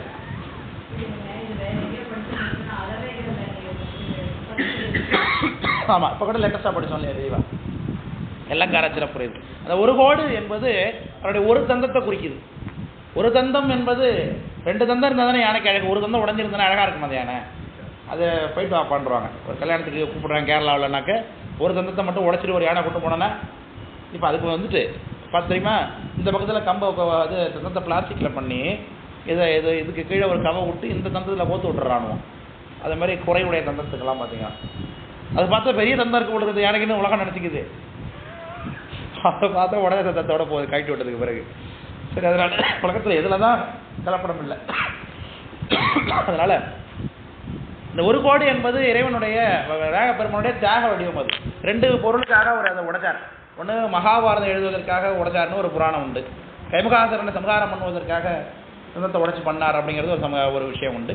ஸோ எதுவாக இருந்தாலும் உலக நன்மைக்காகத்தான் அதை செஞ்சார். அதனால் அது தியாகம். அதனால என்ன சொல்கிறார், பால்நிலா மறுப்பமர் திருக்கை விண்ணவர்க்கு ஆக்கி ரத்தன கலச வியன் கரம் தந்தை தாய் கைக்கு. அவருடைய அந்த துதிக்கையில் பார்த்தீங்கன்னா ஒரு கலசம் உட்காந்துருக்கும் விநாயகர் இதில். அந்த ரத்தன கலசம் அது சாமி அம்பால பூஜை பண்ணுறதுக்காக அவர் வச்சிருக்காரு அதை அப்படின்னு சொல்லி பண்ணுகிறார்கள். கண்ணில் ஆணவம் கரிவினத்து அடக்கி கரிசினேருக்கு இருக்கையாக்கும். இந்த கை 2 கை பின்னாடி வச்சிருக்காருல்ல, அந்த 2 கையில் என்ன இருக்கும்? மழுவும் மானுமா விநாயக பெருமான். அங்குசபாசம், வெரி குட். அங்குசபாசம்னு இதில் கூட வருமே, விநாயகர் ராகவல்ல வருமே அங்குசபாசம்னு. அங்குசம் அப்படிங்கிறது இந்த இடத்துல நம்மளை அடிக்கிறதுக்கு, பாசங்கிறது நம்மளை கட்டுறது. அது எனக்கு ஆக்கினார். அதை நம்மளை இறைவனையை கூட்டுவதற்காக 5 கரத்தை யார் காக்கிறார் அவர்? ஒரு கரத்தை தனக்கு ஆக்கினார், ஒரு கரத்தை தேவர்களுக்கு ஆக்கினார். இந்த முன்னாடி தொங்குது அந்த கரத்தை அம்பாள் சுவாமியை பூஜை பண்ணுறதுக்காக ஆக்கினார். 2 கரத்தை நமக்கு ஆக்கினார். அதில் தான் பாசாங்குசம் இருக்குது. அதனால் நம்மளை இறைவனை துன்பத்துக்கு கூட்டுவித்து நம்மளை சாமி வழி நடத்துகின்றார் விநாயகமூர்த்தி அப்படிங்கிறது. அந்த இது திருத்தணிகை புராணம், கச்சியப்ப சிவாச்சாரியார் பாடின நூல் இது. அப்படி அதனால் அந்த ஐங்கரனை அப்படிப்பட்ட 5 கரங்களை உடையவராகிய விநாயக பெருமானை பந்தம் நம்முடைய பந்தம் வருவதற்காக துதிக்க வேண்டும் விநாயக பெருமானை. அதனால தான் பல காமத்தராகி பதைத்தெழுவார் மனத்துள்ளே களமலாக்கிட்டு தெரிய கடி கணபதி. விநாயக பெருமானை எதுக்கு முதல்ல நம்ம துதிக்கிறோம்? முதல்ல எங்கே போனாலும் அந்த காரியம் நல்லா நடக்க வேண்டும் என்பதற்காக துதிக்கிறோம் நம்ம. ஆனால் அப்படிதான் அது ஒரு காமியம். அது யாருமே எனக்கு ஆணவமனம் தீர வேண்டும் சாமின்னு யாராவது விநாயக பெருமானை துதிச்சவங்க யாராவது உண்டா உலகத்தில்? எனக்கு தெரிஞ்சு யாரும் இல்லை. எங்கேயாவது போனால் முதல்ல தேங்காய் உடைக்கணும், அவருக்கு பாசியில் பாசாரா தேங்காய் உடைக்கணும் இல்லையா? இப்படி தான் அவரை வச்சுருக்கிறோம் நம்ம இல்லையா? முதல்ல கும்பிடணும் அவரை, இல்லைன்னா தண்டிச்சிருவார் நம்மளை அப்படின்லாம் நம்ம அவர் மேலே ஒரு ஏற்றி வச்சுருக்கிறோம் இல்லையா? தண்டிப்பது கடவுளுடைய தன்மையா? இல்லை இல்லையா? உணர்த்துவது தான். இப்போது விநாயக பெருமானை துதித்து அவரை வழிபட்டிருந்தாங்கனாக்க தேவர்களுக்கு ஒரு உதவி பண்ணியிருந்திருப்பாங்க இல்லையா? எதுக்குமே அவங்களுடைய ஆணவமலை மேலிட்டினால தான் நம்மளுடைய ஆணவமலை மேலிட்டினால தான் நமக்கு தப்புன்னு கிடக்கும். இப்போ சுவாமிக்கு உற்சவம் பண்ணுறோம், அப்புறம் ஏன் திக்பந்தனம் பண்ணணும்? திக்பந்தனம்னு ஒன்று பண்ணுறாங்கல்ல, சாமி புறப்பாடாகிறதுக்கு முன்னாடி சிதம்பரம் போய் பார்த்தீங்கன்னா சாமி புறப்பாடு ஆகிறதுக்கு முன்னாடி 10 நாள் உற்சவத்தில் அந்த பூஜைக்காரர் உற்சவக்காரர் அந்த அஸ்திரதேவர் சூளத்தை எடுத்துக்கொண்டு 4 வீதியிலையும் திக்பந்தனம் பண்ணுவாங்க. பலி போட்டு 8 திக்கிலையும் 4 வீதியில் பண்ணுவார். அது என்னத்துக்காகன்னா அந்தந்த வீதிகளில் இருக்கக்கூடிய துர்தேவதைகள், வேறு மாதிரியான பேய் பிசாசு இதெல்லாம் ஏதாச்சும் குறுக்கிட்டு சாமியோட உற்சவத்தை தடை பண்ணிடக்கூடாது என்பதற்காக. சார், சாமிக்கு உற்சவம் நடக்குது, இதை தடுக்கிறதுக்கெல்லாம் வல்லமை உண்டா சார் அப்படின்னா, சாமிக்கு உற்சவமே தேவையில்லையே. உற்சவம் நடத்திக்கொள்வது யாரு? நாம தான் நடத்திக்கொள்வோம். நம்முடைய பயனுக்காக நடத்தி கொள்கிறோம். நமக்கு குறையறிவு இருக்கா இல்லையா? நம்முடைய குறையறிவுனால என்ன தப்பான நடக்கலாம், அதனால எந்த குற்றமும் வந்துடக்கூடாதுங்கிறதுக்காக அவைகளை பலி போட்டு பிரார்த்தனை பண்ணி அவங்கள கட்டுப்படுத்தி வைக்கிறோம் நாம். புரியுதுங்களா? அது மாதிரி தான் அந்த முப்புறம் சம்ஹாரம் பண்ணுறாங்க. முப்புராசுரர்கள் சாமிகிட்ட வரங்கேட்டு யாராலையும் அழிக்க முடியாத வல்லமையோடு இருக்கிறார்கள். இப்போ சம்ஹாரம் பண்ணுறதுக்கு தேவர்கள் எல்லாம் சுவாமிக்கு தேர் செஞ்சு கொடுக்குறாங்க இல்லையா? சூரிய சந்திரரெல்லாம் தேர் சக்கரமாக இருக்கிறாங்க, தேர் தட்டா ஒருத்தர் இருக்கான், தேரில் உட்காந்துட்டு ஓட்டுற பிரம்மதேவன் இருக்கான், கூரையா ஒருத்தர் இருக்கான், காலா ஒருத்தர் இருக்கான், கம்பம் எல்லாமே யாரோ தேவர்கள் எல்லாம் வேதங்கள் எல்லாம் சேர்ந்து எல்லாம் அந்த தேரை ஏற்படுத்தினாங்க. தேரெல்லாம் உண்டு பண்ணி தயார் பண்ணிட்டாங்க. நல்லா ஒர்க்காக வேலை நடந்துகிட்டு இருக்கா சார்? ஆமாம், நல்லா வேலை நடக்குது, சூப்பர். எனக்கு தேருக்கு இது முன்னே வெள்ளோட்டம் பார்க்கலாம், இன்னத்த நாள் வச்சிடலாம். அந்த வெள்ளோட்டம்லாம் பண்ணாங்க, எல்லாம் சுற்றி வந்து 4 வீடு சுற்றி வந்து தேர் சாமியை ஏற்றிடலாம் அப்படின்ட்டு ஏற்றினாங்க. இவர் தூக்கி ஒரு அடி வச்சார் அந்த படியில், அச்சு முறிந்துடுச்சான். தச்சு விடுத்தலும் தாமடி இட்டலும் அச்சு முறிந்தது என்று உந்தி பரன்னார் மணிவாசக பெருமான். ஒரு அடிதான் எடுத்து வச்சார் அந்த படியில் சிவபெருமான், தேர் உடஞ்சி போச்சுட்டாங்க. இப்போ அச்சை இருத்தது யாரு அப்படின்னு கேட்டா புராணம் சொல்லுது அச்சு இருத்த விநாயகர்னு. ஏன் சார் சிவபெருமானை கும்பிடணுமா விநாயகர்னு? சிவபெருமான் கும்பிட வேண்டியதில்லை. இந்த காரியம் யாரு போட்டு நடக்கிறது? தேவர்களுக்காக நடக்குது. தேவர்கள் எல்லாம் விநாயகர் பெருமானை துதித்திருக்கணும் இல்லையா தேரை விடுறதுக்கு முன்னாடி. அதனால ஒரு அச்சை முறிய வச்சார் சிவபெருமான் தேர்ன உடனே. அப்படி ஒரு துதிச்சிருந்தாருன்னா அச்சு முறியாம அவர் பாதுகாத்து இருந்திருப்பார் அப்படின்னு சொல்லுகிறார்கள். அதனாலதான் அவருடைய புராணத்தை தடங்களை உண்டு பண்ணுவார் போட்டிருக்கு விநாயகர் பெருமான்னு. அதுக்காக ஒரு சம்பிரதாயம் வச்சுக்கிட்டு எல்லாத்துலயும். அப்படி கிடையாது. அவர் ஞானமூர்த்தி. விநாயகர் பெருமான் ஞானமூர்த்தி. விநாயகர் பெருமான் இடத்தை சென்று நம்முடைய தவறு எல்லாம் மன்னிப்பு கேட்டு குட்டி கொண்டு, இதுதான் விநாயகருக்குரிய முத்திரை இல்லையா? விநாயகர் பெருமானுக்கு முத்திரை என்ன? நம்முடைய இந்த மத்தகஸ்தானத்தில் 5 முறை குட்டி கொள்ள வேண்டும். இதுதான் நமக்கு விநாயகருக்குரிய வழிபாடு. கோப்புக்காரர் 2வது, இதுவே முதல்ல முத்திரை. இதுதான் அவருக்குரிய முத்திரை. என்ன இதுதான் எல்லாம் ஒன்று முத்திரை பண்ணுறோம் தேவனுக்குரிய. இதா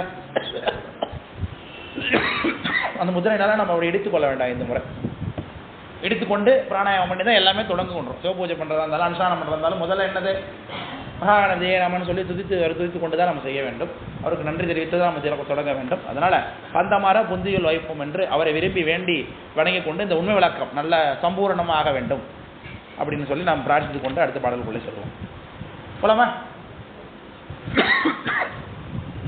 பொய் காட்டி பொய் அகற்றி போதானந்த பொருளாமை காட்டும் மெய் கண்டாய் விண்ணப்பம் பொய் காட்டாமையா திருவெண்ணை வித்தகா சுத்த வினா ஐயா நீதான் கெட்டு அருள். இந்த நூலை பாடுறது யாருங்க? திரு அதிகை மணவாசகம் கடந்த மாமா மகாபரமாச்சாரியார்னு ஒருத்தர் பாடுறார். அந்த பெருமானுக்கு குருநாதர் யாரு? வைகண்ட தேவநாயனார். வைகண்ட தேவநாயனாருடைய 49 மாணாக்கர்கள் ஒருத்தர் தான் இந்த திருவதிகை மணவாசகம் கடந்தார். இந்த நூலை அவர் எப்படி செய்கின்றார் என்றால், தன்னுடைய குருநாதரிடத்தை கேட்ட பொருளை நானே படித்தது மாதிரி சொல்லாமல், இப்போ நிறைய பேர் இப்படி உண்டு உலகத்தில் பார்த்தோம்னா, யாராவது ஒருத்தவங்களை கேட்டு வந்திருப்பாங்க. சொற்பொழிவாளர்கள்ட்டெல்லாம் அதை நல்லா பார்க்கலாம். அது யார்கிட்ட கேட்டு வந்திருப்பாங்க, அவங்கள்ட்ட சொல்லிட்டு தான் வந்திருப்பாங்க. ஆனால் பார்த்து இவங்கதே எப்படியே நூல்லாம் ஆராய்ச்சி பண்ணி கண்டுபிடிச்சி இவங்க தான் சொல்கிற மாதிரி சொல்லிட்டு இருப்பாங்க நிறைய பேர். வேறு சொற்பொழிவாளர் அதை பேசியிருப்பார், அதை கேட்டுவிட்டு ரெஃபர் பண்ணிட்டு வந்து அதை இங்கே அப்படியே இவங்களே அடிச்சு விட்றது, இவங்களே சொல்கிறது மாதிரி அடிச்சு விட்றது இல்லையா? இதெல்லாம் இன்றைய உலகத்தில் இருக்குது. ஆனால் பரமாச்சாரிய லட்சணம் அப்படி இருக்குது பார்த்தீங்களா? இவர் தன்னுடைய குருநாதரிடத்தை கேட்டு இவர் பரமாச்சாரியரை விளங்குகின்றார். ஆனாலும் நூலை எப்படி செய்கிறார்? தன்னுடைய குருநாதர் சொல்லும் முகமாக தான் சொல்லுகின்றார். இதில் ஒரு பாதுகாப்பும் உண்டு.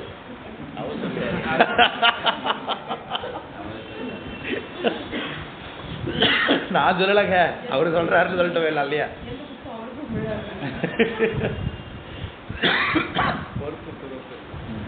அப்படி அவங்க செய்ய மாட்டாங்க. ஏன்னா அவங்க பரமாச்சாரிய மூர்த்திகள். அவங்களுக்கு சாக்கிரத்தில் அஜித செய்யக்கூடிய ஞானம் கைவரப்பட்டிருக்கு. சரி, நாம தான் இந்த வேலைலாம் செய்வோம் இல்லையா? அப்போ தன்னுடைய குருநாதரை அவர் அழைக்கிறார். ஐயா ஐயா என்று அழைக்கிறார். ஐயா நீதான் கேட்டருள் அப்படின்னு இந்த பாட்டு. நான் உண்ட ஒரு விஷயத்தை சொல்றேன், அதை கேள். சொல்லும் பொழுதே பெரியவர்களிடத்து என்ன சொல்லணும்? ஒரு விண்ணப்பம் என்று தெரிவித்துக் கொள்ள வேண்டும். மகாசன்யானம் வந்திருக்கிறாங்கன்னா அவங்கள்ட்ட போய் சாமி அதை என்ன பார்த்து சொல்லிக் கொடுங்க, தெரியுது செய்யுங்க அப்படின்னு போய் சோதிப்பாங்களா யாராவது? மகாசன்யானத்தில் ஒரு விண்ணப்பம்னு கை கட்டி வாய் புதைத்து சென்று குருநாதரிடத்தை அவ்வளோ மரியாதையாக நாம் நடந்து கொள்ள வேண்டும் இருக்கு இல்லையா? கை கட்டி வாய் புதைத்து பேச வேண்டும். அப்படி பேசும்பொழுது சுவாமி ஒரு விண்ணப்பம் இப்படின்னு சொல்லி நான் விண்ணப்பிச்சுக்கிறேன். இப்போ அவங்கள்ட்ட ஒரு விஷயத்தை நம்ம சஜஷனாக சொல்கிறதா இருந்தால் கூட என்ன பண்ணணும்? சுவாமி இப்படி இருக்குது, இதை அப்படி செஞ்சுக்கணும்னு விண்ணப்பம் பண்ணிக்கிறேன் அப்படி தான் சொல்லணும். அதுதான் முறை. இப்போ அவங்களுக்கு ஒரு விஷயத்தை நம்மகிட்ட சில விஷயங்களை சஜஷன் கேட்டிருந்தாலும் கூட அது சொல்லும்போது இதை எப்படி செய்யுங்க அப்படின்ட்டு போகக்கூடாது. அப்போ நம்ம என்ன செய்யணும்? விண்ணப்பமாக சொல்லணும். அதை சுவாமி இது இப்படி இருக்குங்க சுவாமி, இது அப்படி பண்ணணும் சுவாமி, இது அதனால இருக்குது, இது எப்படி செஞ்சு கொள்ள விண்ணப்பம், இதை செய்து கொள்ள விண்ணப்பம், அதை ஆய்ந்து கொள்ள விண்ணப்பம், இதை கருவித்து கொள்ள விண்ணப்பம், இதை துணியை உரித்து கொள்ள விண்ணப்பம். இப்படி விண்ணப்பமாகத்தான் பெரியவரிடத்தில் பேச வேண்டும். நாம ஈவன் நம்ம அம்மா அப்பா கூட அப்படிதான். நம்ம அம்மா அப்பாவே அப்படிதான் மதிக்கணும். தாய் தந்தையரே இல்லையா? தாய் தந்தையர் நமக்கு குருநாதர்கள் தானே. ஒன்று அறி தெய்வம்னு நம்ம தமிழ் பாடுகிறது. இல்லையா? தந்தை சொல்மிக்க மந்திரம் இல்லைங்கிறது. அம்மா அப்பாவே வா போன்னு தான் பேசுவான் முதல்ல. உனக்கு வேறு வேலையே இல்லை, என்னை விட்டு தொலை அப்படிங்கிறோம். அவங்கள பார்த்து அம்மா அப்பா சொல்கிறோம், அப்பா அப்பா சொல்கிறோம். உரிமை அப்படிங்கிறதுனால அது சொல்கிறோம் இல்லையா? அந்த உரிமை ஒரு கட்டத்தில் ரொம்ப நம்ம சின்ன பிள்ளையாக இருக்கும்போது உரிமையாக இருக்கும். அவங்க இப்போ வயதாகி நாம் பெரிதாகும் பொழுது அது ரொம்ப ஆர்டராக போகும். அதனால் சின்ன பிள்ளையிலேருந்தே வாங்க போங்கன்னு பேசுகிறது ரொம்ப நல்ல பழக்கம் தாய் தந்தையர். அது எங்களுக்கு உண்டு. எங்கள் வீட்டில் நானே, எங்கள் அம்மா, எங்கள் அக்கா, என் தங்கச்சி, நாங்கள் 3 பேருமே எங்கள் அம்மா அப்பாவும் வாங்க போகணும் தான் பேசுவோம். இது எப்படியோ வந்துருச்சு, வழக்கத்தில் வந்துருச்சு.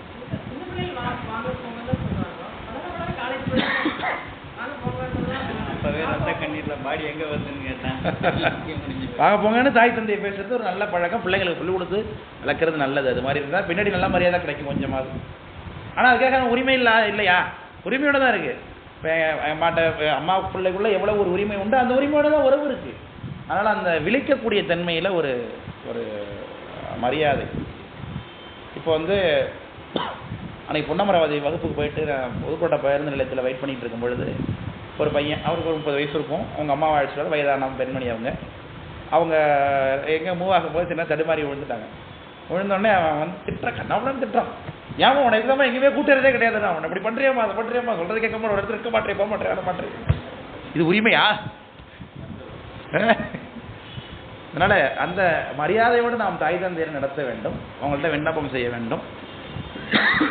மகாபாரத்தில் ஒரு கதை ஒன்று வரும் இல்லையா?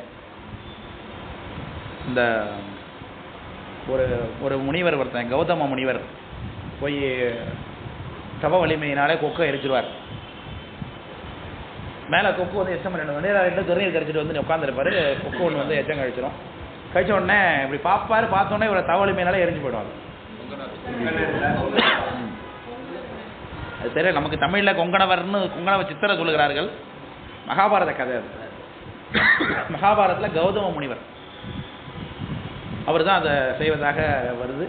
அவர் வந்து இது மாதிரி பொண்ணு ஐயோ அப்படி ஆகிப்போச்சு, இருந்தாலும் மனசுக்கலாம் நமக்கு இவ்வளோ ஒரு பவர் இருக்கட்டும் அப்படின்ட்டு அவர் போகிறாரு. அவர் அங்கே ஒரு வீட்டில் போய் பவதி பிக்ஷாந்தேகின்னு நிற்கும் பொழுது, ஐயா கொஞ்சம் இருங்க அதை வந்துடுறேன் அப்படின்னு அந்த அம்மா உள்ளேருந்து சொல்கிறார்கள். வரல. ஐயோ அதை வந்துடுறேன் சொல்லிக்கிட்டு இருக்கிறதவருக்கு உள்ளே வந்து சாப்பாடு அட்லீஸ்ட் நான் வேறு வீடு பாருன்னு சொன்னாலும் போயிடுவார். அவர் இருங்க வரேன்னு சொன்னது தான் அவருக்கு பிரச்சனை அப்போ இல்லையா? அது ரொம்ப அவ்வளோ முடியுமா முடியாதங்கிற சொல்லிட்டேன் எப்போவுமே. அது ரொம்ப நல்லது இல்லையா? நம்ம தோவந்தர்ன்னு சொல்லிட்டு வரைக்கும் வரல. 1/2 மணி நேரம் ஆகி போச்சு, நின்றுட்டு இருக்காரு வாசல்ல. ரொம்ப கோபத்தோடு நிற்கிற, பசி வேற, அடுத்த வீட்டில் வேற சாம்பார் வாடை அடிச்சிட்டு இருக்காங்க. கோச்சிட்டு போனால் சாப்பிடலாம் போல் இருக்கேன் அப்படின்னு நினச்சிட்டு இருக்காரு. வந்து அப்படி நடக்குது. அந்த அம்மா சாப்பாடு எடுத்து வருது. வந்து பார்த்தா கோபத்தோடு பார்க்குறாரு. என்னவா புரியுதுன்னு கோபம் பார்க்குறோம். தாமதம் பண்ணதுனால கோபம் பார்க்குறாரு. என்னென்ன கொக்குன்னு நினச்சியா அப்படின்னு ஒன்று இவர் கூட திடுக்கி போட்டு அப்படின்னோடனே எப்படிமா தெரியும்? இல்லை இதெல்லாம் சாதாரண விஷயம். என்ன எனக்கு நான் இதெல்லாம் கண்டுபிடிக்கிறது இவ்வளோ காலம் தவம் பண்ணனே. இப்படிலாம் நீ சொல்கிற விஷயத்தை இன்னொருத்தன் மனத்தில் உள்ள தெரிந்து கொள்வதற்கு நான் பலகாலம் தவம் பண்ணனேம்மா. நீ ஒன்றும் தவம் பண்ண மாதிரி தெரியல, வீட்டில் குடும்பம் நடத்திட்டு இருக்கிற. இப்போ தான் பாத்திரம் எல்லாம் கை கழுவி விட்டு ஈரப்படையோட வந்து நின்றுட்டு இருக்கேன், என்னப்பா செஞ்ச அப்படின்னோடனே இதை பார்த்து நான் ஒன்றும் செஞ்சதில்லை, என்னுடைய விஷயத்தில் நான் கரெக்டாக நடந்து கொள்ளுகிறேன். என்ன செய்கிறேன்? என்னுடைய கணவருக்கு செய்ய வேண்டிய தொண்டை நான் சரியாக செய்து கொண்டிருக்கிறேன், மனம் போனாமல். அதுவே பெரிய தவமாக இருக்குது. அதனால நீ என்ன செஞ்சங்கிற தன்மை எனக்கு தெரியாது. ஓஹோ அப்படியா சமாச்சாரம்? அது எப்படி தவம், அது எப்படி தவத்தில் வரும்? இதை பற்றி இதுக்கு மேலே எனக்கு விளக்கிறதுக்கு நேரம் இல்லை, எனக்கு வேலை இருக்குது. நீ போய் நான் ஊரில் இன்னொருத்தர் இருக்கார், அவர்கிட்ட போய் பாரு அப்படின்னு சொல்லி கலந்து ஏதோ சம்திங் பேர் சொல்லி பேர் அனுப்பி விட்டா. அங்கே போய் பார்த்து யாரு பார்த்த ஆளு விசாரிச்சா அவர் கசாப்பு கறி வெட்டுறவராக இருக்கார். நின்று கோரி வர்ணம் இருக்காரு அவரு. அங்கே போய் பார்த்தா ஒரு முடிவர் வந்து நின்றுட்டு இருக்காரு கசாப்பு கடையில். எல்லாம் ஏற இறக்க பார்க்குறான் அவரை. காலை இவருக்கெல்லாம் இங்கே வந்து சாமியா இங்கே வந்து நிற்கிது, சாமி தேவைப்படுது பண்ணுறதுக்கு 1 கிலோ சீக்கிரம் போட்டு அனுப்புங்க, யாரும் பார்க்கறதுக்கு முன்னாடி நடந்துட்டு இருக்காங்க எல்லாரும். இடம் அப்படிப்பட்ட இடமா இருக்குது. ஏன் சாமி நிற்கிறீங்க அப்படி நிற்கிறீங்க, உங்களுக்கு எதாவது வேணுமாட்டேன்னு இல்லைல்ல பார்த்து மாதிரி இந்நேரம் ஒரு அம்மா உன்னை பார்க்கறதுல அனுப்பிச்சாங்கன்னு ஒன்று. அப்படியே கொஞ்ச நேரம் எங்கே வந்தோடனே பார்த்து அழைச்சிட்டு எனக்கு டைம் ஆகிடுச்சு, முக்கியமாக டைம் ஆகிடுச்சு, நாங்கள் வீட்டில் போய் பேசுவோம். வீட்டுக்கு போனோடனே அங்கே போய் பார்த்தா அவன் என்ன செய்கிறான், தன்னுடைய தாய் தந்தையருக்கு சரியான உபச்சாரங்களை செய்து கொண்டிருக்கிறான்னு பார்க்குறான். ஸோ தாய் தந்தையரை புறந்தது தான் அவனுடைய தவம். ஸோ அவரவருடைய கர்மாவை சரியாக செய்து கொண்டிருந்தாலே அதுவே சரியான தவம் என்று காட்டுவதற்கு ஒரு கதை அது. தாய் தந்தையுடைய மதிக்க வேணும் நம்ம இல்லையா?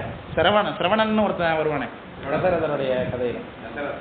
அவனும் தாய் தந்தைய தோளில் காவடி கட்டி தூக்கிட்டு போனதை நம்ம பார்க்க முடியாது. கம்பராமாயணத்தில் அற்புதமான ஒரு காட்சி அந்த இடத்துல. கண்ணு தெரியாது அவங்க 2 பேருக்கும். தசரதை போய் கொண்டு விட்டாரு அவனை, ஏதோ யானை நினச்சி அம்பு விட்டாரு, கொண்டு செத்துவிட்டான் அவன்.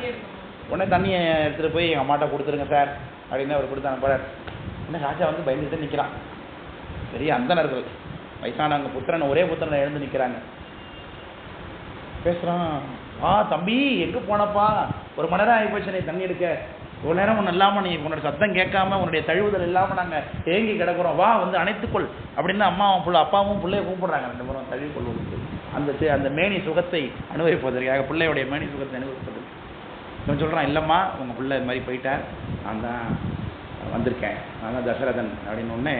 அப்போ அந்த இடத்துல கம்பர் ஒரு வார்த்தையை போடுறார், ஐயோ கண் இழந்தோம் இன்று அப்படின்னாரு அந்த வார்த்தை இல்லையா. இது வரைக்கும் அவங்க கண்ணு தெரியலங்கிற அந்த ஒரு எண்ணமே அவங்களுக்கு இல்லை, அப்படி பார்த்துக்கிட்டு இருக்காங்க அந்த பிள்ளை அந்த அம்மாவையும் அப்பாவையும். இன்று நாம் கண் இழந்தோம்னா எப்பேற்பட்ட வார்த்தை பிறகு இந்த வார்த்தை இல்லையா. அப்படி பார்த்துருக்கோம். எதுக்கு மேலே இந்த பிள்ளை எப்படி வர்ணிக்க முடியும். அதெல்லாம் ஏவா மக்கள் மூவா மருந்துனாரு, அதுதான் ஔவையார். சரில எதுக்காக இங்கே போனோம்ப்பா, விண்ணப்பத்துக்காக போனோம் இல்லையா. அப்போ தாய் தந்தையர் எனும் பொழுது தாய் தந்தையரோட உயர்வானவர் குருநாதர். குருநாதர்னு தாய் தந்தை இருக்காங்கன்னா அவங்கள விட அதிக மரியாதை யார் கொடுக்கப்பட வேண்டும், இங்கே குருநாதர் தான் கொடுக்க வேண்டும். இப்போ வந்து ஸ்கூலில் புள்ள இருக்குது, நம்ம 3 மணிக்கு ஏதோ பார்க்க போயிருக்கோம், திடீர்னு உடனே அப்பா வந்திருக்காங்க அப்படின்னு வாத்தியார் பாடம் நடத்துவீங்கன்னு சொல்லிடுறோம். புள்ள கூட இருந்தால் நீங்கள் சும்மா விடுவீங்களா, என்ன சொல்லுவீங்க? நல்லா வளர்ந்தா என்ன சொல்லணும், வாத்தியார்ட்ட சொல்லிட்டு வாடா என்னடா சொல்லுவோம் இல்லையா. ஏன் நம்மளை விட அங்கே யாருக்கு தான் ப்ரிஃபரன்ஸ், அதிக மரியாதை வாத்தியாருக்கு தான். சொல்லிக் கொடுக்குற வாத்தியார் அவர் கடவுளுக்கு சொல்லணும். வாத்தியாரனுடைய மரியாதைங்கிறது வந்து அது எங்கேயுமே கிடைக்காதுங்க. ஒரு ஆசிரியராக இருக்கார் அப்படின்னா அது ஆசிரியராக இருந்து அனுபவிச்சு பார்த்தா தெரியும் அவருக்கு கிடைக்கக்கூடிய மரியாதை என்பது. இப்போ நீங்களே எனக்கு எவ்வளோ ஒரு என்னோட வயதில் மூத்தவர்கள் எவ்வளோ பேர் இருக்கிறீங்க, இப்போ எனக்கு எவ்வளோ ஒரு மரியாதை கொடுக்குறீங்க இல்லையா. ஸோ அது வாத்தியார் என்கின்ற தன்மை தான். அது உதாரணம் 2012 வருஷம் நான் ஒரு கம்பெனியில் நான் ஒர்க் பண்ணிகிட்டு இருந்தேன், பவர் பிளான்ட்டில் ஒர்க் பண்ணிகிட்டு இருந்தேன். அப்போ பக்கத்தில் பார்ட் டைமாக பக்கத்தில் உள்ள ஒரு பாலிடெக்னிக் காலேஜில் பார்ட் டைமாக ஸ்டாஃபாக இருந்தேன். அவங்க என்ன பண்ணுவாங்கன்னா ஈவினிங் கிளாஸ் நடக்கும். ஈவினிங் கிளாஸில் அந்த ஈவினிங் கிளாஸ் அப்போலேருந்து தொடர்ந்து வருது பாருங்க, ஃபீல்டு மட்டும் தான் மாறி இருக்கு. ஈவினிங் கிளாஸ் நடக்கும். இந்த இபிலலாம் அந்த என்ன அசிஸ்டண்ட் அவங்க ஜூனியர் அசிஸ்டண்ட் இருப்பாங்களே அந்த மாதிரி இருக்காங்க இல்லையா. அவங்கெல்லாம் வந்து டிப்ளமோ ஐடிஐ படிச்சிருப்பாங்க. அவங்க டிப்ளமோ சர்டிஃபிகேட் ப்ரொடியூஸ் பண்ணி கொடுத்தாங்கனாக்க அவங்க அடுத்த ப்ரமோஷனுக்கு போவாங்க. டிப்ளமோ படித்தவங்க பிஇ படித்த சர்டிஃபிகேட் கொடுத்தாங்கன்னா அவங்க இன்ஜினியர் லெவலுக்கு ப்ரொமோட் ஆகுவாங்க. இப்படி இருக்கு இல்லையா. அதில் என்ன பண்ணுவாங்கன்னா அவங்க பிஇபியில் படிச்சுக்கிட்டே வருவாங்க. ஈவினிங் கிளாஸில் அந்த வலிவலம் தேசிகர் பாலிடெக்னிக்னு இருக்குது நாகப்பட்டினத்தில். அதில் தான் அந்த ஈவினிங் காலேஜ் உண்டு பாலிடெக்னிக்கில். நான் இங்கே இந்த ஒர்க்கு காலையில் டே டைமில் முடிச்சுட்டு ஈவினிங்கில் அங்கே போய் பாடம் நடத்தி முடிச்சுட்டு 10 மணிக்கு தான் வீட்டுக்கு போவேன். அங்கே இந்த மாதிரி இபி ஸ்டாஃப்ஸ்லாம் வருவாங்க. எல்லாம் வயசானவங்களாக இருப்பாங்க எல்லாருமே. 5 வயசானது தான்.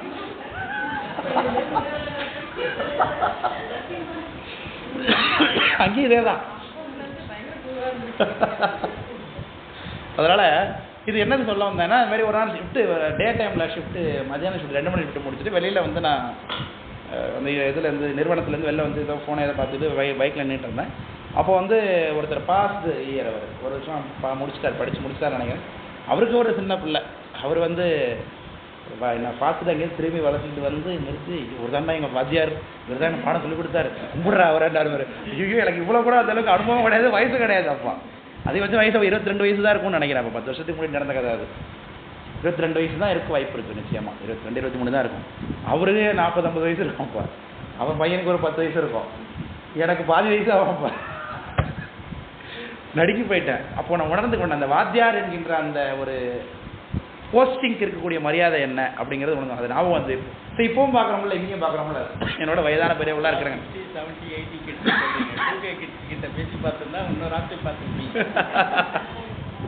அதனால வாத்தியார் அப்படிங்கிறவங்களுக்கு இவ்வளோ மரியாதை நம்ம குருநாதர்னா நிச்சயமாக அதனுடைய லெவலே வேறு தான். அதனால் விண்ணப்பம் மெய்கண்டாய் விண்ணப்பம் என்று கூப்பிடுகிறார் அவரை பார்த்து. என்ன சார் எப்படி சார் கூப்பிட்றாரு, அவருக்கு என்ன மெய்கண்டார் யார் நமக்கு தெரியணும் இல்லையா. மெய்கண்டார்னா மெய்கண்டார், அவரே குருநாதர் அப்படின்னு சொல்லாமல் அவர் என்ன வேலை செஞ்சார் அவர் என்ன போஸ்டிங்கில் இருந்தார், அவருடைய டியூட்டி என்ன, அதெல்லாம் அத்தாரிட்டி என்ன, அதெல்லாம் அவர் சொல்லுகிறார். அவரால் இவர் அடைந்த உபகாரம் என்ன, அதையெல்லாம் இந்த பாடலில் வர்ணிக்கிறார். பொய் காட்டி பொய் அகற்றி அப்படின்னாரு. என்கிட்ட பொய் இருந்தது சார், அந்த பொய்யை அவர் அகற்றினார். எப்படி சார் அகற்றினார்? உண்மையை சொல்லி அகற்றினாரா, பொய்யை சொல்லி அகற்றினார்? இது என்ன வித்தியாசமாக இருக்குது. ஒரு பொய்யை எதனாலே சம்ஹாரம் பண்ணலாம்? உண்மையினாலே சம்ஹாரம் பண்ணலாம். இதுதானங்க உலக வழக்கம்.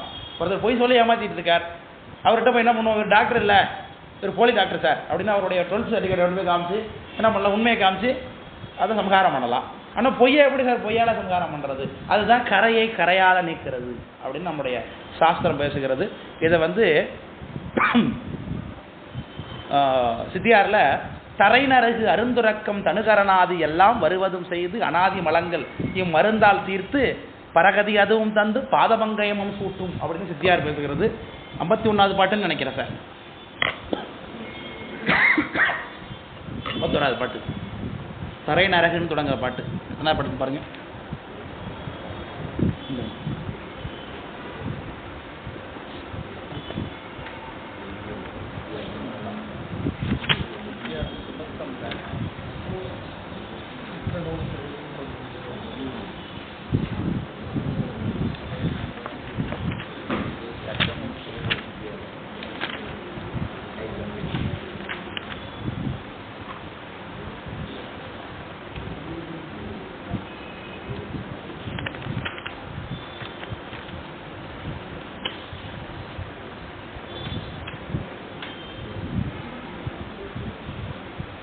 தரையில் பாட்டு தொடங்க போட்டிருக்கேன், வேற பாட்டு நினைக்கிறேன்.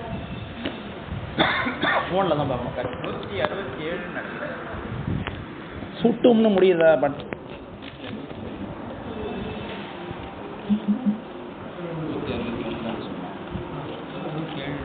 ஒரு ஃபோனு நெட்டும் கிடைக்காது, ஒன்றும் கிடைக்காது. சேர்ந்துருப்படி எத்தனாவது பாட்டுங்கிறது கண்டுபிடிக்கிறதா நான் கருத்து சொல்லியாச்சு.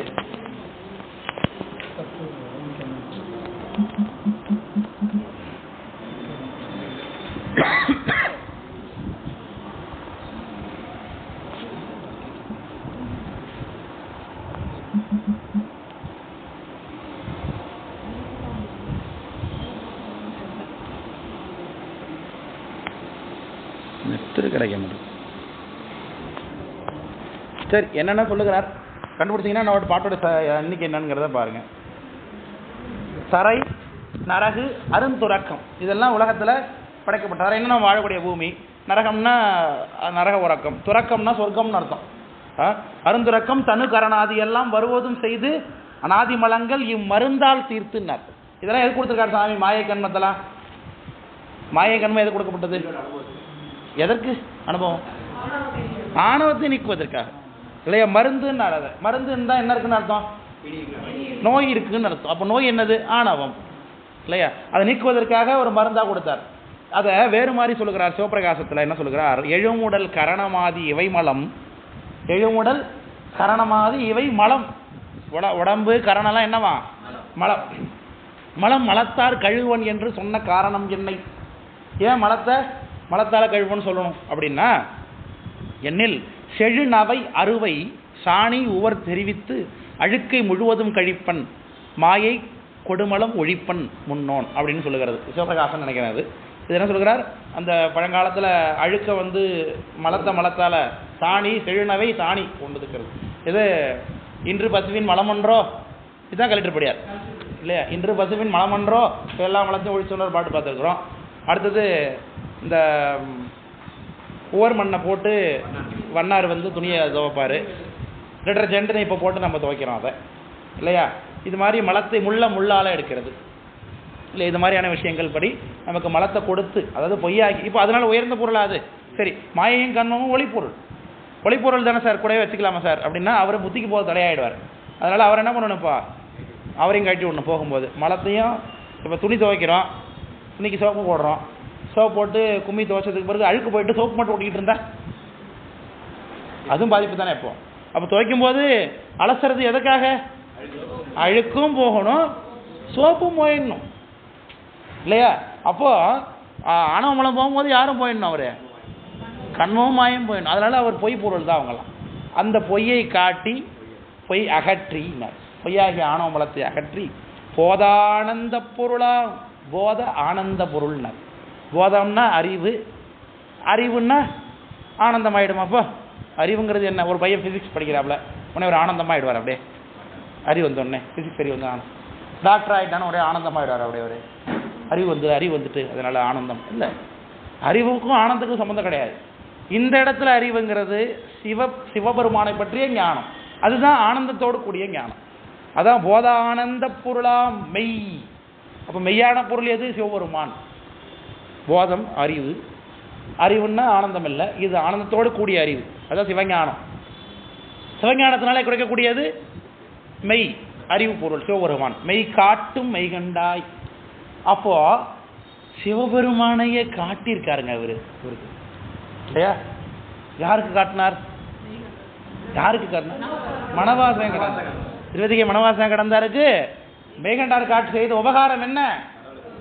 சிவபெருமானா காமிச்சிருக்கார். துவர்கார் பார் சிவபெருமானை இவர் தான் காமிச்சிருக்கார். விளக்கம் புரியுதுங்களா? அதான் மெய் காட்டும் மெய்கண்டாய் விண்ணப்பம். காட்டணும், காட்டுவதுதான் குருநாதர். நீ காட்டும் மெய்கண்டாய் விண்ணப்பம். அதனால தான் சிவபெருமானை விட உயர்ந்தவராக நாம் யாரை பார்க்கணும்? குருநாதரை பார்க்க வேண்டும். ஈசனுக்கு இழைத்த குற்றம் தேசிகன் எண்ணி தீர்க்கும். தேசிகனுக்கு இழைத்த குற்றம் அத்தேசிகனே தீர்ப்பதன்றி தீர்ப்பது எவனோ அப்படின்னு திருவிளையாடல் புராணம் பேசுகிறது. சிவபெருமான்கிட்ட ஒரு குற்றம் செஞ்சுவிட்டான், ஏதோ நடந்து போச்சு, அபச்சாரமாக ஏதோ நடந்துக்கிட்டோம் சாமி கிட்ட. உடனே ஓடி போய் நம்ம என்ன சொல்லுவாங்க? நம்ம யார் தெரிஞ்சவங்க விஷயஞானம் உள்ளவரோ அவர்கிட்ட போய் கேட்போம், குருநாதர் இந்த மாதிரி நடந்துக்கிட்டான், இதை நடந்து என்ன சார்? சரி பரவாயில்ல விட பார்த்துக்கலாம், சாமிக்கு தானே நம்ம மன்னிச்சுடாரு போய். இல்லை ஏதோ ஒரு விளக்கு போடு, ஒரு இது உழவாரம் பண்ணி, ஏதோ ஒன்று பரிகாரம், ஒரு பதிகத்தை சொல்லி இது ஓதுக்குதுன்னு ஏதாவது சொல்லுவாங்க. அதனால நமக்கு நம்பி செஞ்சுருவோம், சாமி மன்னிச்சுடாருன்னு நினைக்கிறோம். சார் இப்போ குருநாதர்கிட்டயே தப்பு பண்ணிட்டோம் சார், இப்போ யார்கிட்ட போய் கேட்குறது? இப்போ சிவபெருமான் வரவிட மாட்டார் பக்கத்தில். ஏன்? தன்னடியார் இடர்கண்டு வாழாயிராதவன். தன்னுடைய வடிவமாகிய குருநாதர் அவர் தன்னுடைய வடிவமாகவே இருக்கிறார், சிவனடியாகவும் இருப்பார். அவருக்கு போய் நம்ம இடர்பாடு செஞ்சு விட்டோம்னா சாமிகிட்ட எங்கே போகிறதுப்பா? சிவபெருமான் தீர்க்க மாட்டார். அதை அந்த குருநாதன் தான் நினைச்சாதான் தீர்க்கணும். அதை தேசிகனுக்கு இழைத்த குற்றம் அத்தேசிகனே தீர்ப்பது அன்றி தீர்ப்பது எவனோ அப்படின்னு கேட்குது புராணம். அதனால அப்பேற்பட்ட மெய்கண்டாய் விண்ணப்பம். அவன்கிட்ட ஒரு விண்ணப்பம் பண்றேன், சுவாமி பொய்க்காட்டாமையா. திரும்ப அது சொல்றார். முதல்ல ஒன்று சொன்னீங்க, ஓகேன்னு நாங்களாம் படித்து தெரிஞ்சுக்கிட்டோம். பொய் காட்டி அப்படின்னீங்க. இப்போ திரும்பி என்ன சொல்றார்? பொய் காட்டாங்கிறார். இதில் எதை சார் நான் உண்மைன்னு எடுத்துக்கிறது? இப்போ பொய் காட்டினது உண்மையா, பொய் காட்டாதது உண்மையா? எப்படி பொய் காட்டாமல் எப்படி பொய் காட்ட முடியும்? பொய்யான உலகத்தை இறைவனோட தன்மையை காட்டணும். பொய்யை காட்டக்குள்ள பொய்யோட தன்மையை விளக்குறாரு. Very good, very good. அந்த இடத்துல பொய் காட்டா என்பது இது பொய்ப்பொருளாக இருந்தாலும் கூட அதனுடைய நோக்கம் என்ன? இவன் துன்பப்படணும் என்பதா? ஒருத்தவங்களுக்கு ஒருத்தன் பொய்யை சொல்கிறோம், அதனால் அவங்களுக்கு இழப்பு நடக்குமா, நஷ்டம் நடக்குமா? சரி, இது நல்ல லாபம் நடக்குமா? இழப்பு. அவங்களால அவங்க பாதிக்க தான் போடுவாங்க பொய்யினாலே, இல்லையா? ஸோ பொய்ப்பொருளை கூட்டுவதனாலே அவர் பாதிக்கப்படுவார். அப்படிங்கும் பொழுது நமக்கும் மாயை கண்மம் கொடுக்கப்பட்டதுனாலே பாதிக்கப்பட்டோமா? இல்லை. அவங்க அதனால் நம்ம என்ன பண்ணியிருக்கோம்? முக்தி என்ற இன்பத்துக்கு சென்று சேர்ந்தோம், இல்லையா? அதனால தான் வினை துன்பத்தை என்னன்னு சொல்கின்றோம்? பார்க்கில் பரிவேயாகும் இக்கிரமத்தினால ஈண்டு அறம் ஏற்றிடும் என்பான். எக்கிரமத்தினாலும் இறைவன் செயல் அருளே என்றும் அப்படின்னு சித்தியார் பேசுகிறது. அது இது அந்த என்னது ஒரு பாட்டு, நிக்கிரகங்கள் தானும் நேசத்தால் ஈசன் செய்து குற்றம் அடித்து தீர்த்து அச்சம் பண்ணி இக்கிரமத்தினால ஈண்டு அறம் ஏற்றிடுனார். இன்னொரு பாட்டில் தந்தை தாய் தம் சொலாற்றின் வந்திடாவடின் தீய பந்தம் வளாரினால் அடித்து தீய பந்தமும் இடுவர் பார்க்கில் பரிவேயாகும்னார். அம்மா அப்பா பிள்ளைங்களை அடிக்கிறாங்க, உடனே போலீஸ் கம்ப்ளைண்ட் கொடுத்துருவாங்களா பக்கத்தில் உள்ளவங்க? இல்லையா? பிள்ளை திருந்தணும்னு அடிக்கிறாங்க, அதான் இல்லையா? பிள்ளை திருந்தணுங்கிறதுக்காக அடிக்கணும். அடித்து வளர்க்காத பிள்ளையும் ஒடிச்சு வளர்க்காத முருங்கையும் எதற்கும் உதவாது அப்படின்னு மக்கள் வழக்கிலே ஒரு பழமொழி இருக்குது, இல்லையா? முருங்கை மரத்தை வளர விட்டுக்கிட்டே இருந்தால் என்ன பண்ணுவது? மேலே போய்டும், கீரை உடைக்க முடியாது. அது என்ன பண்ணணும்? நுனியை கிள்ளிக்கிட்டே இருக்கணும். அப்போ சைடில் தான் அதை பரத்தி விடணும். அப்போ தான் நம்ம ஈஸியாக கீரை உடச்சிக்கலாம். காய் பறிச்சதுன்னா இந்த முருங்கை மரம் தெரியுமா? சவுண்டு அப்சார்பர் அது முருங்கை மரம். முருங்கை மரத்தை நீங்கள் கொள்ளையில் வச்சிங்கன்னா அது கிளம்பவே கிளம்பாது. அதிகமாக அப்படி கிளம்பினாலும் அதிகமாக தழைத்து கிளம்பாது. முருங்கை மரம் சார் இல்லையா? சரி. இந்த முருங்கை மரம் பாருங்கள், தெருவில் வச்சு பாருங்கள், முக்கியமாக அதுவும் ரோட்டு பக்கமாக வச்சு பாருங்கள், வண்டி வாகனம்லாம் போகிற இடத்துல நல்லா அங்கே தான் காய்க்கும். சவுண்ட் அப்சார்பர் அப்படின்னு சொல்லுகிறார்கள். அது நல்ல சப்தம் இருக்கிற இடத்துல தான் முருங்கை மரம் வளரும் அப்படின்னு ஒரு விஷயத்தை நான் படித்தேன். பார்த்தா உண்மையாக தான் இருக்குது. உலகத்தில் ரோட்டு பக்கத்தில் தான் நல்லா முளைக்கும், கொல்லை பக்கத்தில் சரியாமல் வச்சிங்கன்னா முளைக்காது. இது நல்லா தலை காய்ச்சி நல்லா காயெல்லாம் விட்டுக்கிட்டு வாசலில் நிற்கும். அப்போதான் சரிங்களா? சரி, அதனால எழுதி வச்சிருந்தான், 2 காய் மட்டும் திருடவும் கிளையை ஒடிக்காமல் திருடவும்.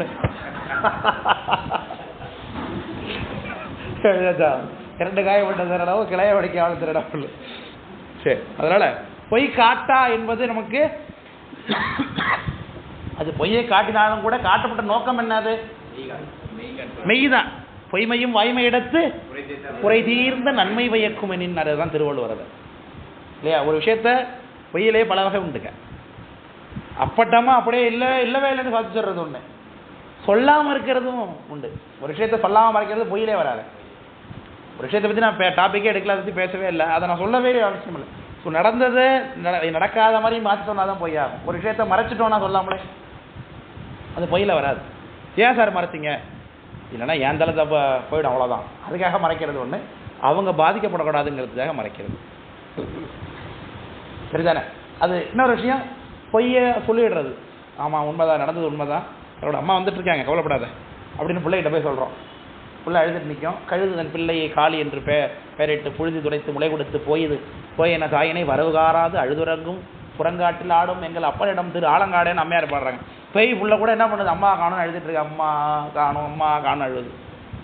ஒரு பிள்ளை அழுதுட்டு இருக்குண்ணா, அழுதுட்டு இருக்கியா?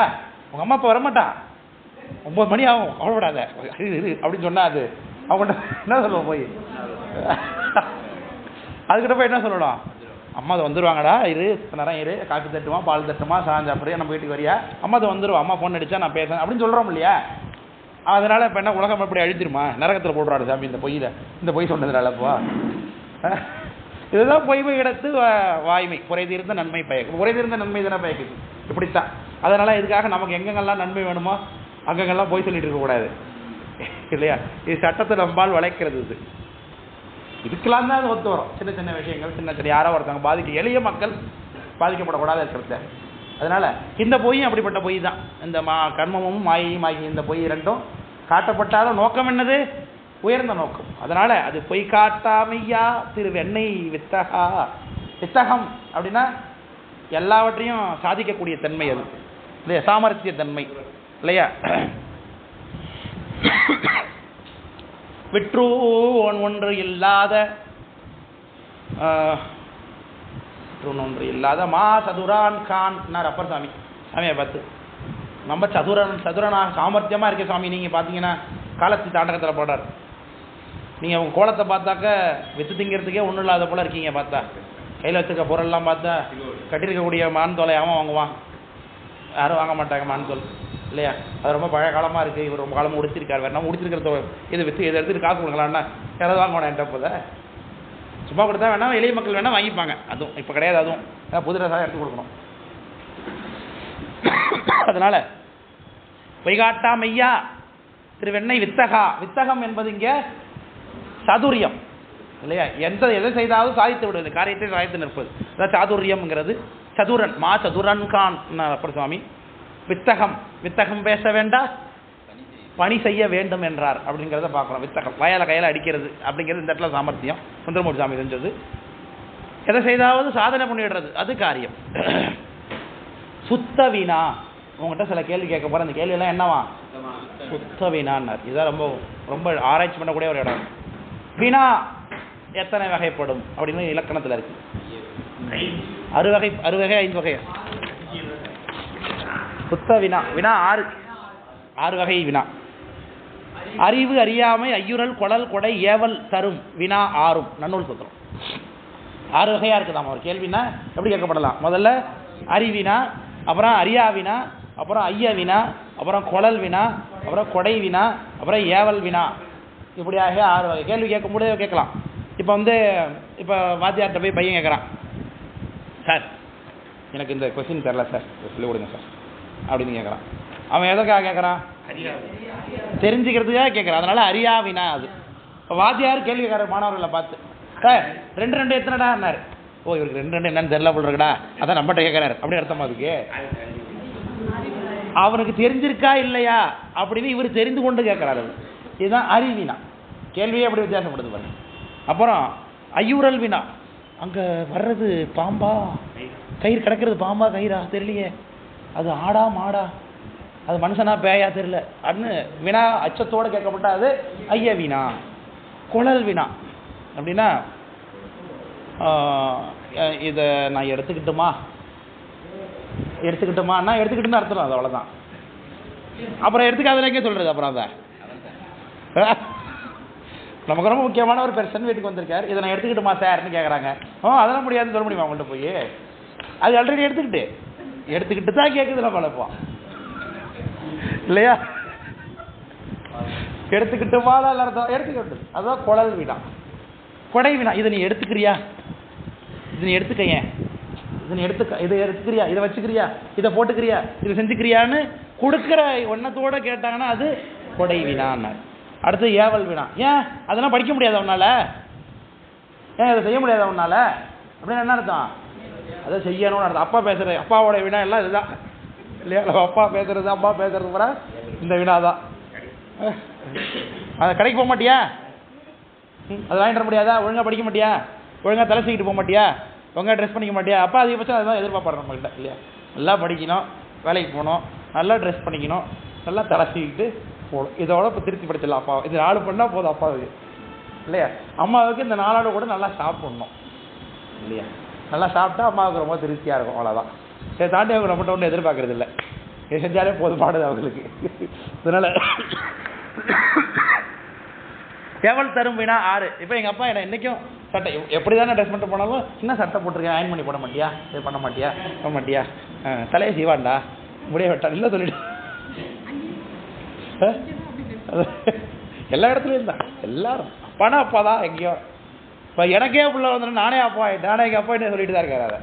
அதை அப்பாக்கள்னாலே அப்படி தான், அம்மாக்கள்னாலே அப்படி தான். அதுதான் இந்த ஏவல் வினா. இப்படியாகி 6 வினால அல்லாமல் வேறு ஒரு வினாவாக கேட்கிறாரு இவர், சுத்த வினா. இந்த நன்னூல் சொன்ன சூத்திரத்தில் அடங்கவே இல்லை சுத்த வினா இல்லை. சுத்த வினானா என்ன சார்னா, நம்மை சுத்தி செய்து கொள்வதற்காக கேட்கப்பட்ட வினா, அதனால அது சுத்த வினான்னு அதுக்கு விடை இல்லையா? அதனால நம்மை சுத்தி செய்வதற்காக கேட்டுக்கொள்ளக்கூடிய வினா அது என்னவா? அது சுத்த வினா. ஐயா நீதான் கேட்டு அருள் அப்படின்னு அவர் கேட்கிறார். 6 கேள்வி இருக்கு, இந்த 6 கேள்விக்கு நீ விடை சொல்ல வேண்டும். ஓகேவா? சரிப்பா கேள் அப்படின்னாரு அவர். உடனே அடுத்த பாட்டில் கேள்வியை சொல்லுகிறார். 3வது பாட்டா காப்பு செயலோட சேர்த்தா 3வது பாட்டு. 6 தத்துவம் ஏது, ஆணவம் ஏது, அன்றேதான் மாறா வினை ஏது, மற்றவற்றின் வேறாக நான் ஏது, நீ ஏது, நாதன் நடம் அஞ்செழுத்து தானேது, தேசிகனே சாற்றுன்னு அர்த்தம். என்ன கொண்டு போய் சாத்தி வைன்னு அர்த்தமா? சொல்லுன்னு அர்த்தம். இந்த பாய சாத்தி வை, இந்த கரும்பு கட்டை சாத்தி வை, வாழை மரத்தை சாத்தி வைன்னு சொல்லுவோம் இல்லையா? சாற்றுதல்னா அந்த சாத்தி வைக்கிறது. இந்த இடத்துல சொல்லுதல், சாற்றுதல்னா சொல்லுதல். சாற்றுன்னு முன்னிலை ஏவல்ல சொல்லுகிறாரே, அப்படி அர்த்தமாகுது. இது புலவருக்குரிய உரிமை. இது புலவருக்குரிய உரிமை. அரசனையும் குருநாதனை என்ன பண்ணலாம்? ஏவல் கொள்ளும்படியாக ஒருமையில பாடலாம். இது புலவருக்கு மட்டும் ஒரு உரிமை. பாட்டை பாடுறதுனா இப்போ புலவர் அவங்களது மேகண்டாரை பார்த்து அதிக வனவாசம் கடந்த சாமி பார்த்தாருன்னா பாட்டில் தேசிகனே சாப்பிட்டுருந்தாரு, நேரில் தேசிகனே சாப்பிட்டு சொல்ல முடியுமா? சொல்ல முடியாது. அது இலக்கியத்துக்கு மட்டும் உள்ள உரிமை, புலவருக்குரிய உரிமை. அது விளக்கம் புரியுதுங்களா? அரசனை பார்த்து பாடலாம், எப்படி நல்லா ஒருமையில் பாடலாம். அரசன் வருவான், போனான், வந்தான், செய்தான்னு பாடலாம். உடனே அவர் கேட்கக்கூடாது இல்லையா, புலவரே இந்த லகட பாண்டியனை ஒருமையில் தான் அழைப்பாளர்னு வடிவேல் கேட்ட பேர் கேட்கக்கூடாது. ஏன்னா புலவருக்குரிய உரிமை அது இல்லையா? அதனால் கேள்வி படிக்கணும் அப்படின்னால நமக்கு வாய்ப்பாடு தெரிஞ்சாகணும். இப்போ இந்த திருமுறைகளில் என்ன முக்கியமான விஷயம்னா, நீங்கள் தாவரவியல் படிக்காமல் திருமுறை புரியாது, கணக்கு தெரியாமல் திருமுறை படிக்க முடியாது, ஃபிசிக்ஸ் தெரியாமல் திருமுறை படிக்க முடியாது. எல்லா துறை அறிவியலும் இருந்தால் தான் திருமுறையிலும் பொருள் காணலாம். சில பாருங்க சுத்த வினான்னு நம்ம இலக்கியம் படிக்க வந்தால் நமக்கு பெருக்குள் வாய்ப்பாடு தெரியுமா தெரியாது கேட்குறாரு. 6 6 எத்தனை?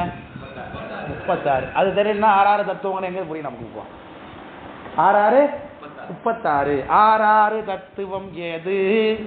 6 6 36. 6 + 6 கிடையாது, 12 இல்லை இல்லையா? இங்கே பெருக்கல் வாய்ப்பாடு தெரிஞ்சுக்கணும் இல்லையா?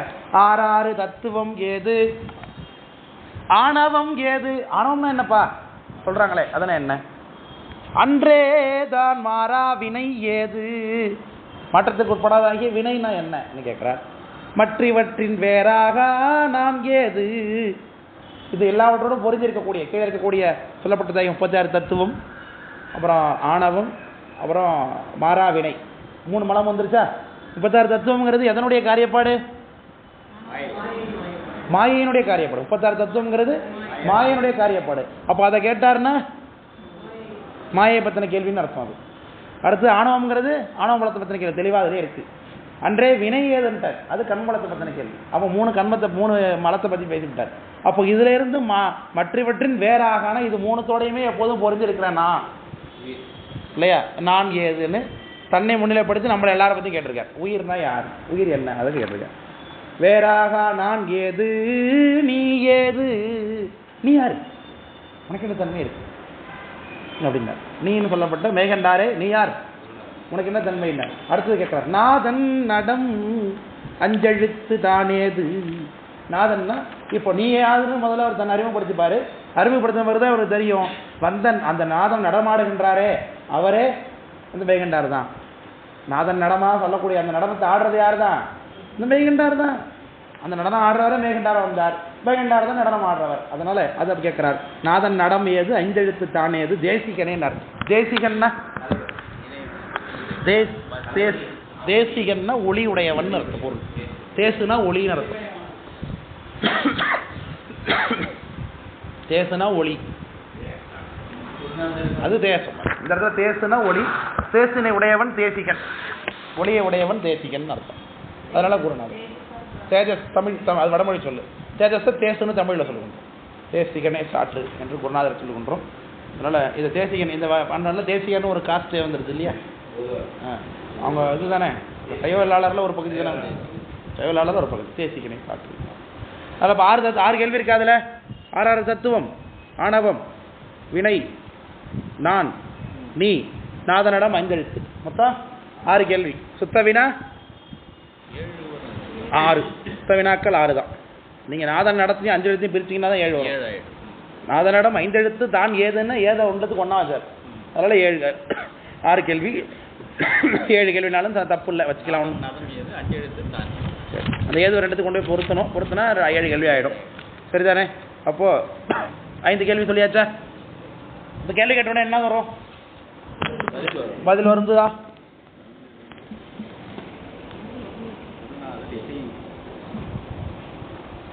பதில். அப்போ இந்த நூலை பாடுனது இதுவரைக்கும் மனவாசம் கிடந்தார். ஆனால் அடுத்த பாட்டு மெய்கண்டாருடைய கூற்றாக இருக்கு. இப்போ மெய்கண்டார் சொன்னபடியே இந்த பாட்டை பாடியிருக்காரு.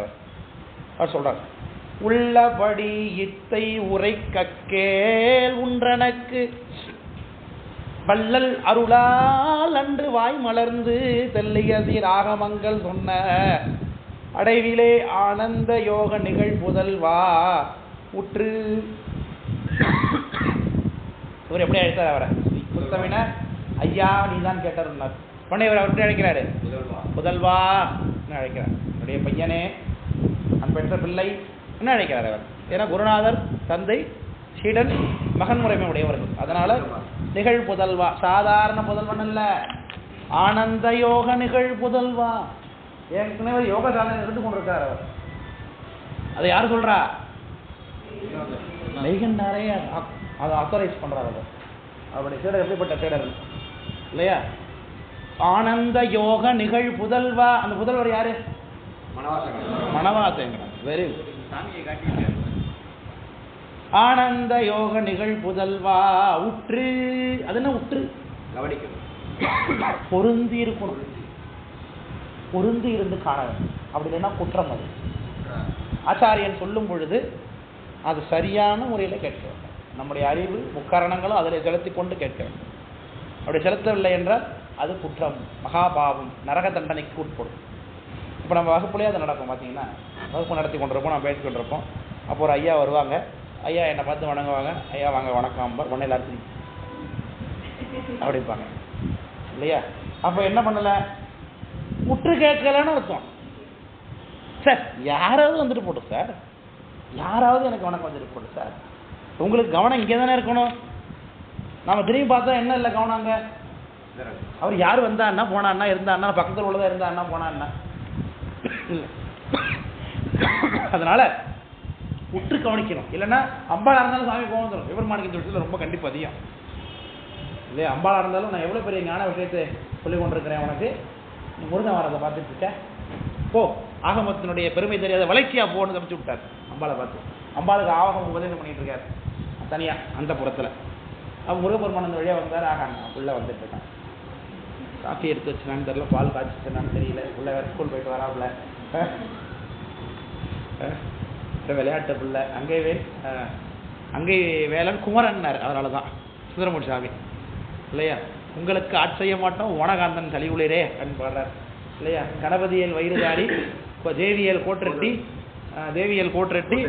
அங்கே வேலன் குமரன். சின்ன பிள்ளை அவன் பிள்ளை, உனக்கு ஒன்றும் உலக வரம் தெரியாது அப்படிங்கிறார் சுந்தரமூர்த்தி சாமி. முருகப்பெருமாள் சின்ன பிள்ளை சைல்டு அவர். விநாயகர் பெருமான் கணபதியல் வயிறுதாரி, ஏதாவது தின்னுக்கிட்டு தான் எப்போ பார்த்தாலும் ஏதாவது சாப்பிட்டுட்டு இருக்கோம். அவ்வளோதான். திங்கிறது உட்கார்ந்துருக்கிறது திங்கிறது ஒன்று தான். உங்கள் குடும்பத்தோட லட்சணமே இவ்வளோதான். உங்களுக்கு ஆட்செய்ய மாட்டோம் அப்படிங்கிறாருங்க சாமி. அவர் பார்த்து உங்களுக்கு ஆட்செய்ய மாட்டோம் ஓனகாந்தன் கழிவுறே சாமி நெந்தாத்து தேர்த்துக்கிறார். அதனால பிள்ளை பிள்ளை சின்ன பிள்ளை இல்லையா? அதனால அம்பாளுக்கு ஒரு ஆசை பிள்ளை மேலே பார்த்தாங்க. அன்னே ஒரு கோவம் வந்துட்டு, பேர்பட்ட பாடம் நடத்திட்டு இருக்கேன் உனக்கு ஆகம விஷயங்கள் சொல்லி கொண்டிருக்கிறேன், நீ இப்படி அலட்சியமாக புள்ள பாக்கத்தில் பார்க்குறியே போ, இதனுடைய பெருமை தெரியாத வளர்ச்சியாக போனார். உடனே ஆகம சொல்லி எங்கள் அம்மாவை சமைச்சிட்டிங்களா? அதான் சின்ன பிள்ளைங்கிறது. எங்கள் அம்மாவை சமைச்சிட்டிங்களான்னு அந்த ஆகம ஏற்றத்து வழியில் என்ன பண்ணார், கடலில் தூக்கி எறிஞ்சார் இவர். அதனால நீ மூங்கை பிள்ளையா போன்னு சமைச்சு விட்டார்.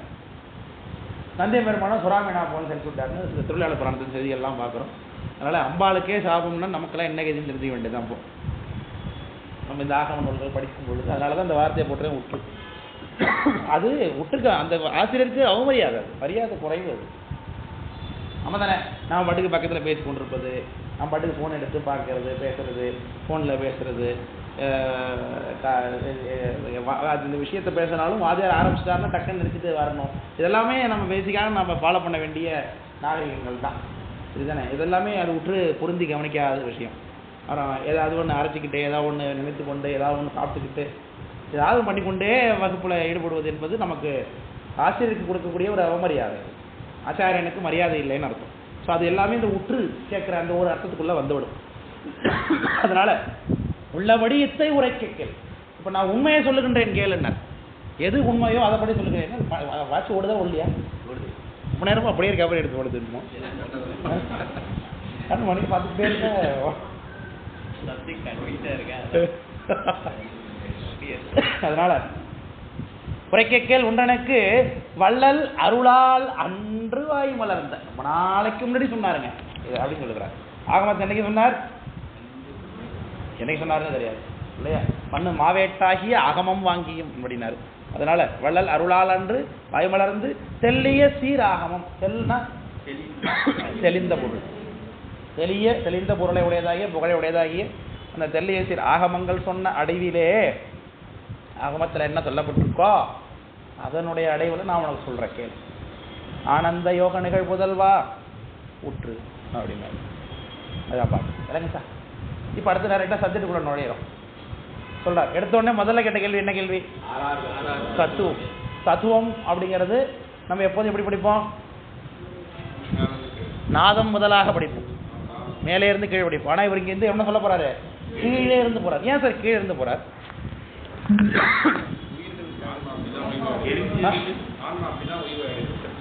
ஸ்டெப் ஸ்டெப்பாக போகிறதுனால. வேற?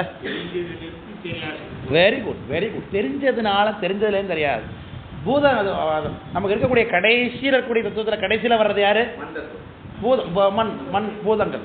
நம்ம கண்ணுக்கு தேவை தெரிஞ்சது என்னது? இங்கே முதல்ல நம்மளுடைய உடம்பு தெரியும், அப்புறம் உலகம் பார்க்குறோம். இது எல்லாமே எதனால் உண்டாக்கப்பட்டிருக்கு? பூதங்களால் உண்டாக்கப்பட்டிருக்கு. அதனால பூதங்களுடைய இயல்பு என்ன? அதுதான் மாயினுடைய இயல்பு, அதுதான் உன்னுடைய உடம்புடைய இயல்பு. அதிலிருந்து நீ வேறுபட்டவன், அதை முதல்ல நீ முதல்ல புரிந்து கொள்ள வேண்டும் அப்படின்னு சொல்லி இந்த விஷயத்தை பூதங்களுடைய தன்மை என்ன, உண்மைத்தன்மை என்ன என்பதை விளக்குவது மூலமாக அப்படியே ஆரம்பிக்கிறார். இதை பூத பழிப்பு என்று சொல்வார்கள். பொதுவாக நமக்கு தர்மியாதின பரம்பரையில், பழுதுக்கட்டி பரம்பரையில் சீர்காழி சிற்றம்பல நாடிகள் என்று ஒரு பரமாச்சாரியார் வந்திருக்கிறாங்க. அந்த பரமாச்சாரியார் பாடிய அருள் நூல்களில் ஒரு முக்கியமான ஞான சாஸ்திரம் என்னது? வேற முக்கியமான துகளறு போதம்னு பேர். துகளறு போதம் பாருங்க, கிட்டத்தட்ட உண்மை விளக்கம் போலவே தான் இருக்கும். அந்த உண்மை விளக்கத்தில் என்ன மாதிரியான விஷயங்கள்லாம் பேசப்பட்டிருக்கோ அது அப்படியே துகளறு போதத்தில் வரும். சரிதானே? ஒரு முறை எடுக்கணுங்கிறீங்களா? அதனால் சிறப்பு வகுப்பாக நீங்கள் ஏற்பாடு பண்ணால் தான் எடுக்கலாம். சிலபஸ்க்கு அப்பாற்பட்டது. இந்த சிறப்பு வகுப்பாக ஏற்பாடு பண்ணிங்கன்னா நிச்சயமாக எடுக்க நான் தயாராக இருக்கிறேன். அதனால் அப்போது அதன்படி இங்கே பேசுகிறார்கள். இந்த பூதங்களுடைய தன்மை பேச முதல்ல நாற்கோணம் பூமி புனல் நன்னு மதியின் பாதி எற்குமணல் முக்கோணம் எப்போதும் ஆர்க்கும் அருகோணம் கால் வட்டம் ஆகாயம் ஆன்மா உருகாயமாம் இவற்றால் உற்றுனா பொருந்தி இருக்கிறதுன்னு அர்த்தம். கீழே பார்த்தோம். அப்போ உற்றுனா என்ன அர்த்தம்? பொருந்தி கேட்கறதுன்னு. ஆன்மா உடம்பை பெறும் சார். எதனால சார்? இவற்றால்னார். எவற்றால் இங்கே சொல்லப்பட்டதாகிய 5 பூதங்களால். உரு காயம், காயம்னா காயம்னா உடம்பு. காயமே இது பொய்யடா காட்டடைத்து பையடான்னு சித்தர்பாட்டா, சினிமா பாட்டா? சித்தர்பாட்டு தானே. சித்தர்பா சினிமா பாட்டிலே வருது இல்லையா அது? அதனால சரி இல்லை, நான் காயமே இது பொய்யடா காட்டடைத்து பையடாங்கிறது சித்தர்பாட்டு தானே. இந்த ஒரு காயம் இவற்றால் உற்றுனா இந்த இவை எது கீழே சொல்லப்பட்டதாகிய இவைகளால். இதனால தான் கேட்கும் சார் அந்த 5 பூதங்களுடைய குறியீடுகள் என்ன என்பதை இங்கே சொல்லுகிறார்கள். குறியீடு ஸ்டாக் இருக்கா? எடுத்துடும்.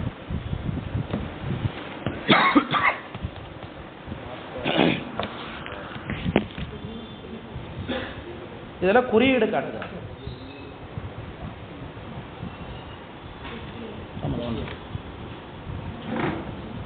நாற்கோணம், நன்றி. போற்றி பக்கத்தில் எழுதியிருக்கு.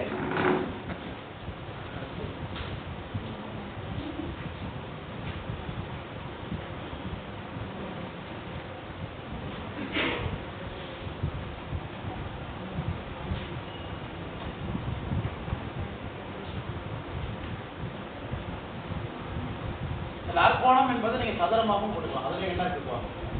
4 கோணம் இருக்கு. கோணம் என்பது என்னதுங்க? இந்த பகுதி இணையக்கூடிய பகுதி. 4 கோணம் இருக்கக்கூடிய இந்த வடிவம் தான் எதை குறிக்குமா? நிலத்தை குறிக்கும். அதான் பாட்டு. நாற்கோணம் பூமி. அப்ப நாற்கோண வடிவம்ங்கிறது நிலம்.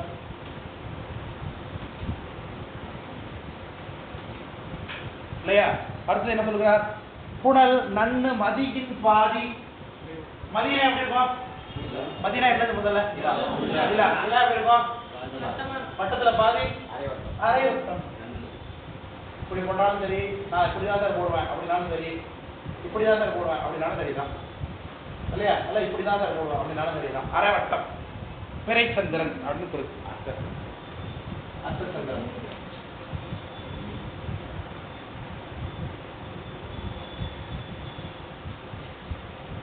இது நீருடைய வழி. அடுத்து என்ன சொல்லுகிறார்? நன்னு மதியின் பாதி ஏற்கும் அனல் முக்கோணம். அனலுக்கு என்னவா? முக்கோணம். அதனால ஏற்கும் அனல்.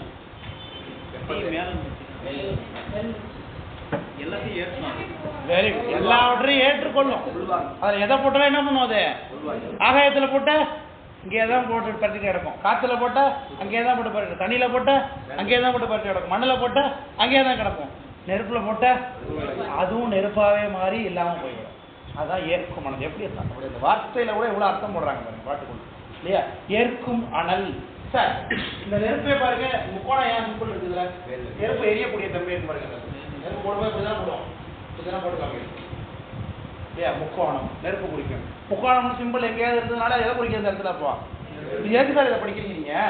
எங்கேயாவது நீங்க வேறு ஒரு இலக்கணம் படிக்கிறீங்க, வேற ஒரு இலக்கியம் படிக்கிறீங்க, சிலப்பதிகாரமோ புறநானூறோ, எங்கேயாவது ஒரு இடத்துல நாற்கோணம்னு வந்திருந்ததுன்னா அது என்னது குறிக்குங்க? புலவர்கள் அப்படி பாடி இருப்பாங்க. அதுக்காக தான் இதை நீங்க இப்போ தெரிஞ்சுக்கணும். அப்போ விளக்க முடியுதுங்களா சார்? அதெல்லாம் நாங்கள் படிக்கவே மாட்டோம், நீங்க கவலைப்படாது கேட்குறீங்களா? போகவே மாட்டோம். அது தண்ணியை பாருங்க, ஒரு பாட்டில் குடிச்சீங்கன்னா அப்படி வடிவமாக தான் நிற்கும். அந்த வடிவம் இதெல்லாம் நம்ம புரிஞ்சுக்கிறது தான். ஏன் அப்படி இருக்குன்னு நமக்கு தெரியாது. ஆக முதல்ல சாமி இப்படி தான் கொடுத்துருக்காரு, அவ்வளோதான். அதை அப்படி விளைஞ்சு தான். ஆமாம், அது முட்டையாக இருக்கும் மேலே. நீர் பொதுவாக நீர்த்தன்மை அவ்வளோதான். எனக்கு புரியினா கூட அதில் ஒரு திரவத்தன்மை உண்டு தான். நீருக்கு அவ்வளோதான். இப்போ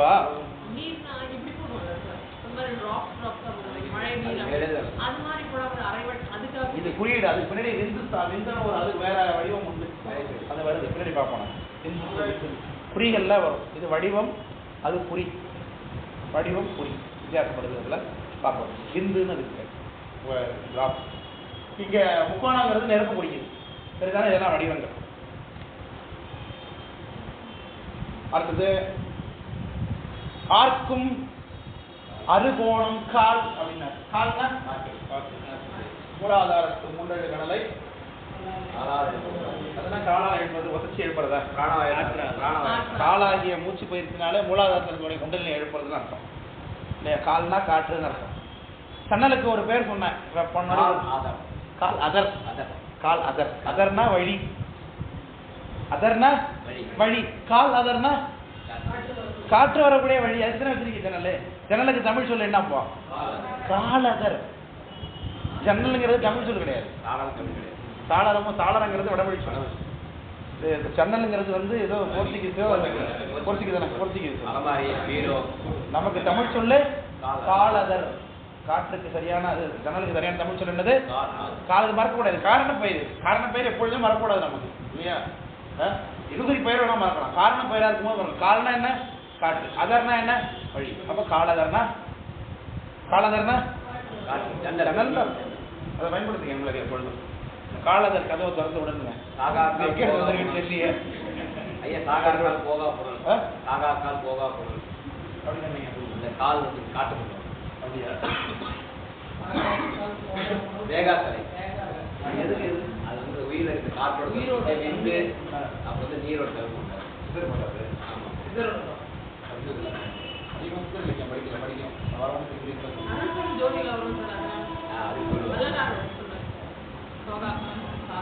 காற்றுக்கு என்ன சொன்னா?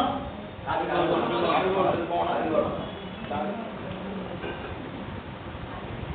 கோணம். 1 2 3 4 5 6 கோணம். நெக்ஸ்ட் செகண்ட் 6 கோணம் இருக்காதுல்ல? ஒருத்தர் மட்டும் இருக்காரா? ஆகாயம். அவர் வட்டம். ஆகாசத்தை பார்த்தாலே எப்படி தெரியும்? அவரு வட்டமா தான் தெரியும். பாட்டு கால் வட்டம் ஆகாயம். இந்த 5 பொருளாலையும் தான் ஆன்மா என்ன பண்ணுவாரா? இந்த 5 பொருளே ஆன்மா என்ன பண்ணுவாரு? பேசிட்டு வர உடலை பெறுவார்.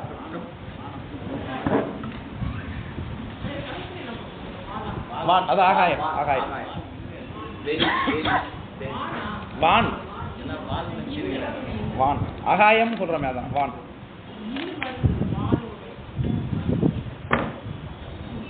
அடுத்து போலாமா? முடிச்சுட்டா இல்லையா டிஸ்கஷன்?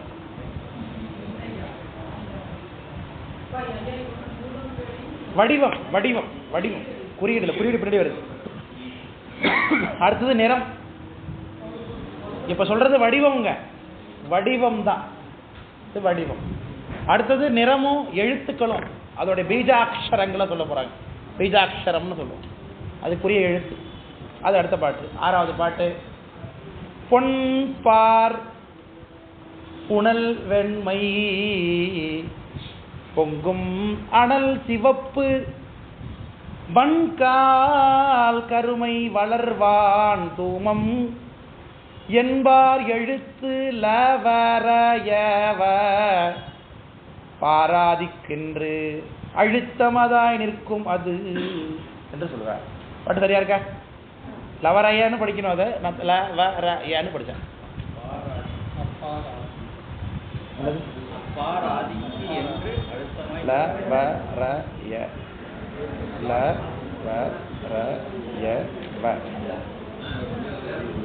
லவரைய தானே, 5 எழுத்து தான். லவரைய வப் பாராதி. அந்த வப் அப்படிங்கிறது அது வந்து இது 5 எழுத்துல 5 போதும் இல்லையா? வன்கால்னு இருக்கா? எந்த புக்கு? அப்போ பொன்பார் மாத்திக்கங்க. பொன்பார் பொன்பார். ஆமா, எதுல போட்டிருக்காங்க?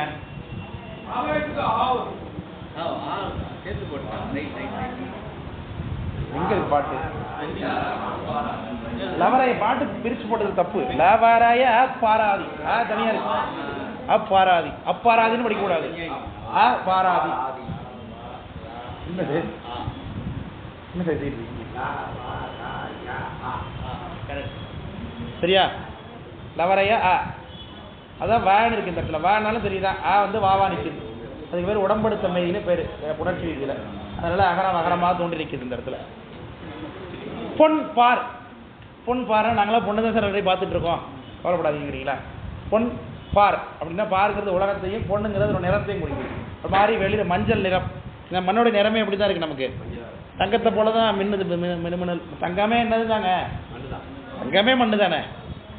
அது ஒரு மினரல் தானேங்க. தங்க மண் அப்படின்னு தானே சொல்லுகிறோம். அதை கொஞ்சம் ப்ராசஸ் பண்ணிங்கன்னா அதாவது தங்க தாது மட்டும் சரியான முறையில் சூடுபடுத்து வறுத்தீங்கன்னா என்ன அந்த மண்? இப்போ தங்கம் எந்த இடத்துல உருகுமோ அந்த இடத்துல அது மட்டும் உருகி தனியாக வந்துடும், மண் தனியாக தூக்கி வந்துட வேண்டியதான்.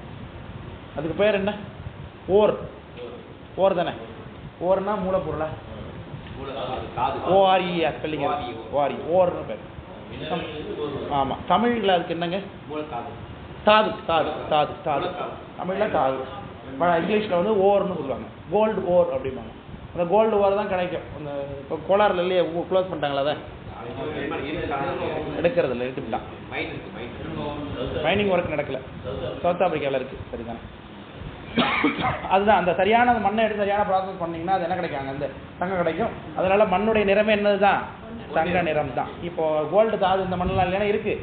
விகிதாச்சாரம் ரொம்ப குறைவு. சில இடங்கள்ல அதோடைய விகிதாச்சாரம் அதிகமாக இருக்குது. அவ்வளோதான். எல்லா தாதுக்களுமே எல்லா உலோகங்களுமே என்னது தான்? மண்ணு தான். இரும்பாக இருந்தாலும் அதுவும் மண்ணு தான். தகரமாக இருந்தாலும் அதுவும் மண்ணு தான். அலுமினியமும் ஒன்று தான். எல்லாமே மண்ணு தான். உலோகங்கள் எல்லாமே மண்ணு தான். நம்ம உடம்பு மண்ணு தான். எலும்பு என்னது? கால்சியம் தானே. கால்சியம் கைண்ட் ஆஃப் மண்ணு தானே. சுண்ணாம்பு தானே. அது மண்ணு தானே. அதனால பொன் பார். புனல் வெண்மையினர். அப்போ தண்ணீருக்கு நிறம் வெண்மை அப்படின்னு பார்க்குறோம். தண்ணீர் ரொம்ப ஸ்பிளாஷிங்காக அடிக்கிறதுனால என்ன கலராக தெரியும்? வெள்ளை கலராக தான் தெரியும். தண்ணி பாயிற இடத்துல பார்த்தீங்கன்னா வெள்ளை கலராக தான் தெரியும். பொங்கும் அனல் சிவப்பு நல்லா தெரியும். ரெட்டுனாலே நமக்கு நெருப்பை தான் குறிக்கும். பொங்கும் அனல்னு ஏங்க சொன்னார்? அனல் பொங்கி பொங்கி எரியுதுல்ல மேலே. நெருப்பு எப்படி எரியும்? கீழ் நோக்கி எரியுமா? மேல் நோக்கி எரியுது. அதான் பொங்கும் அனல் சிவப்பு. வன்கால். காலுக்கு ரொம்ப வன்மை அதிகம்னார் இல்லையா? எவ்வளோ பெரிய மரம் தான் தூக்கி எரிஞ்சிட்டு போயிட்டே இருப்பார். சண்டமாருதம் வந்ததுனாக்க, சண்டமாருதம்னா என்ன? புயல் காற்று. சண்டமாருதம்னா புயல். சுழிக்காற்று. சுழிக்காற்றுன்னு சொல்லணும். புயல் காற்றுன்னு சொல்ல முடியாது. தப்பா ஆக்சுவலாக புயல்லாம் மேகம்னு அர்த்தம். சுழற்காற்றுன்னு நம்ம சொல்ல வேண்டும். அதை வன்கால் கருமை. காற்றினுடைய நிறம் என்னவா? கருப்பு. வளர்வான் தூமம். புகை நிறத்தில் இருக்கும். வானத்துடைய நிறம் என்னவா? தூமம்னா புகைன்னு அர்த்தம். தூமக்கேது அப்படிங்கிறாங்கல்ல. அப்படின்னு என்னது? தூமகேதுன்னா என்ன? வால் நட்சத்திரம். அதுக்கு என்ன இங்கிலீஷில்? வால் நட்சத்திரம். கோமெட். கோமெட். கோமெட். COMMET தானே. ஒரே தானே. COMETயா? கோமெட் அப்படின்னாக்கா தூமகேது. தூமாவதின்னு ஒரு தெய்வம் உண்டு தெரியுமா? தூமாவதின்னு சாக்த வழிபாட்டு முறையில் தசமகா வித்தைகள் அப்படின்னு கும்பிடுவாங்க. அம்பாளுடைய 10 வடிவங்கள் சொல்லப்படும். அதில் தூமாவதி அப்படிங்கிற அந்த அம்பாளுடைய வடிவம் பாருங்கள், விதவை கோலத்தில் இருக்கும். அம்பாள்னால நம்ம எப்போது எப்படி கும்பிடுவோம்? மஞ்சள், குங்குமம், பொட்டு, பூவு, வளையல், கண்ணாடி வளையல், இதெல்லாம் தான் அம்பாளுடைய வடிவமாக நாம் பார்க்கிறோம் இல்லையா. இந்த தசமகா வித்தையில் ஒரு பகுதி அம்பாள் விதவை கோலத்தில் இருப்பாள். வெள்ளை உடை உடுத்தி கொண்டு முக்காடு போட்டுக்கொண்டு எப்பொழுது அழுகுரலோடு கூட அவள் கையில் முரத்தை வைத்துக்கொண்டு புடைத்து கொண்டே காக்கை வாகனத்தில் இருக்கக்கூடிய அந்த கோலம் தான் தூமாவதின்னு அவளுக்கு பேர். தூமாவதி இது சாக்த மரபு, சைவம் கிடையாது, அது சாக்த மரபு. அவளுக்கு அந்த இடத்துல தூமாவதின்னு பேர்.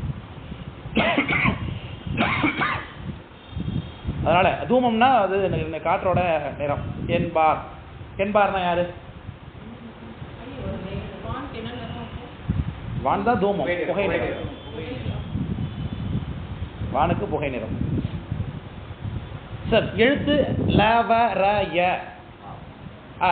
அப்படியே அஞ்சையும் பொறுத்திக்க வேண்டியதுதான். லா ஃபார் நிலம், லா ஃபார் லேண்ட், கரெக்டாக சொல்கிறேன். எல் ஃபார் லேண்ட் இல்லையா.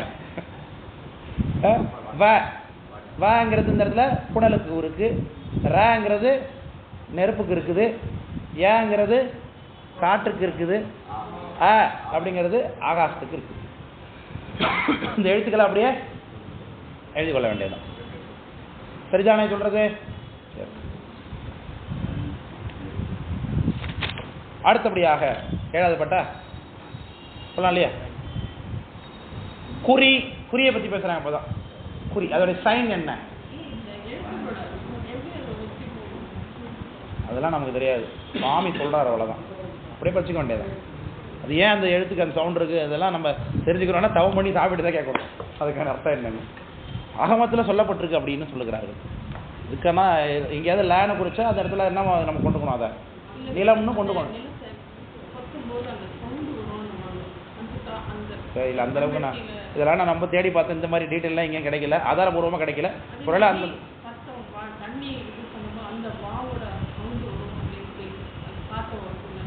அதான் இது எல்லாமே நம்ம தேடி பார்த்தோம். இதெல்லாம் அந்தந்த சொற்பொழிவாளர்கள் எழுத்தாளர்கள்லாம் அவங்களுடைய விஷயப்படியே சொல்லுகிறார்களே தவிர்த்து ஆராய்ச்சி பண்ணி இதுக்கு ஆதாரம் எங்கேயாவது இருக்கான ஆதாரம் ஒன்றும் இல்லை. அப்படி இருந்திருந்தானே இவங்களே சொல்லியிருப்பாங்க. ஏன் அது லா சவுண்ட் வந்தது, ஏன் அதுக்கு வா சவுண்டு, ஏன் யா சவுண்டுன்னு பாட்டிலே இல்லையே. ஸோ அதனால் இது என்னுடைய முடிவு என்னவாகி போச்சுன்னா, வேணும்னா சாமிகிட்ட தான் கேட்கலாம். இதுக்கு மேலே நமக்கு அர்த்தம் வேணும்னா எங்கே போகணும்? ஒன்று ஆகமத்தில் இருக்கலாம், வேணாம் நேரடியாக ஆகமங்களில் சொல்லப்பட்டிருக்கான்னு நமக்கு தெரியலை. நம்முடைய சாஸ்திரங்களில் இந்த அளவுக்கு நிறுத்திடுறாங்க. ஈவன் சிவபிரகாசத்துலேயும் லாவராயன் தான் இருக்குது. அங்கேயும் ஏன் லா, ஏன் வா, ஏன் ஏறான்னு சொல்லப்படுது. அப்படியே நீ நான் இப்போ பிடிச்சிக்கோ, அவ்வளோதான்ட்டார். அவ்வளோதான், அதுக்கு மேலே நீ எதுக்கராலும் எடுத்த மொழியாலும் மிக்க சோதிக்க வேண்டாம் அப்படின்ட்டார். அடுத்து மட்டும் போலாமா? அடுத்து குறி வடிவங்கள் என்னென்ன, சாரி சயின்ஸ் என்ன, அதோடைய குறிகள் என்ன? இதுதான் குறி. குளிசம், கோகணதம் கொள் சுவத்தி குன்றா அருபுள்ளி ஆரமுத விந்து பிரிவின்றி மண் புனல் தீ கால்வானம் மன்றும் அடைவே என்று ஒன் புதல்வா ஆகமம் போதும். பார்த்தீங்களா, ஆகமம் சொல்லுது. ஆகமம் சொல்றது அவ்வளோதான். ஏன் இதெல்லாம் சொல்லுதுன்னு ஆகமமே சொல்லலை அதில் அப்படின்னு பாட்டில் இருக்கு. இப்போ நமக்கு ஏன் குறிக்கு இந்த வடிவம் நமக்கு தெரியாது. ஆகமம் சொல்லுகிறது நம்ம அப்படியே சொல்ல வேண்டியதுதான். ஸோ அதுக்கு மேலே எனக்கு வேணும்னா நம்ம எங்கே தான் போயணும்? இப்போ நம்ம சுவாமிகிட்ட தவ ஒழுக்கம் இருந்து சுவாமி பிரத்யட்சமானார்னா, சாமி எனக்கு உண்மை விளக்கத்தில் இந்த விஷயத்தை சாரி சார் தீபன் சார் வேற நடத்தா விட்டாரு, அதை கொஞ்சம் சொல்லி கேட்கலாம், வேணாம் அதான் வரலாம். சுவாமி இதை கேட்க ஞாபகம் வராது, மறந்து போயிடும். நமக்கு இதுக்கு ஒரு சார்ந்த தேடல்களும் அறிவும் எப்போ விண்ணப்பமோ ஒரு தேடலும் இருந்து கொண்டே இருக்கிறதோ அது வரைக்கும் சாமி வரவே மாட்டார் என்னைக்குமே இல்லையா. என்னைக்கு பறந்து சலித்து ஆடி அடங்கி உட்காரதான் அன்னைக்கு தான் வருவார் இல்லையா. திருப்தி இருந்தாதான் அவர் வருவார். சரி, அதனால குறி குளிசம். குளிசம் அப்படின்னா வஜ்ராயுதம்னு அர்த்தம். குளிசப்படையோன் அப்படின்னா யாரு? குளிசப்படையோன்